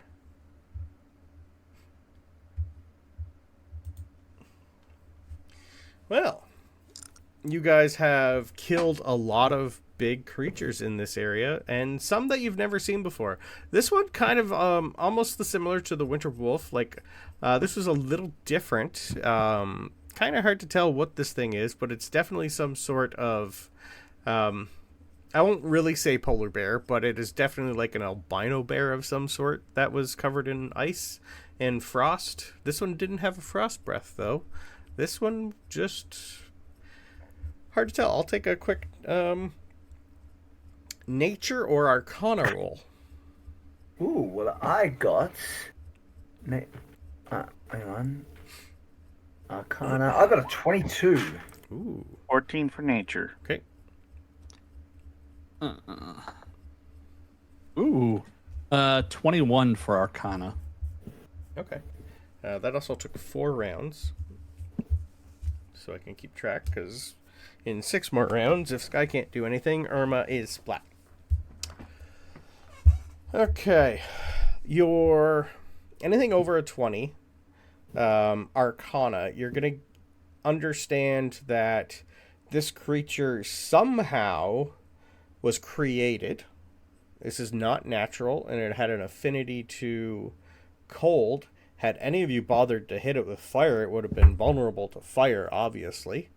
It wasn't about bother. I have no way of doing so. I know. Like a firebolt or anything like that, had you lit a fire underneath it, it probably would have done something. Your nature roll, this is a creature that should not exist.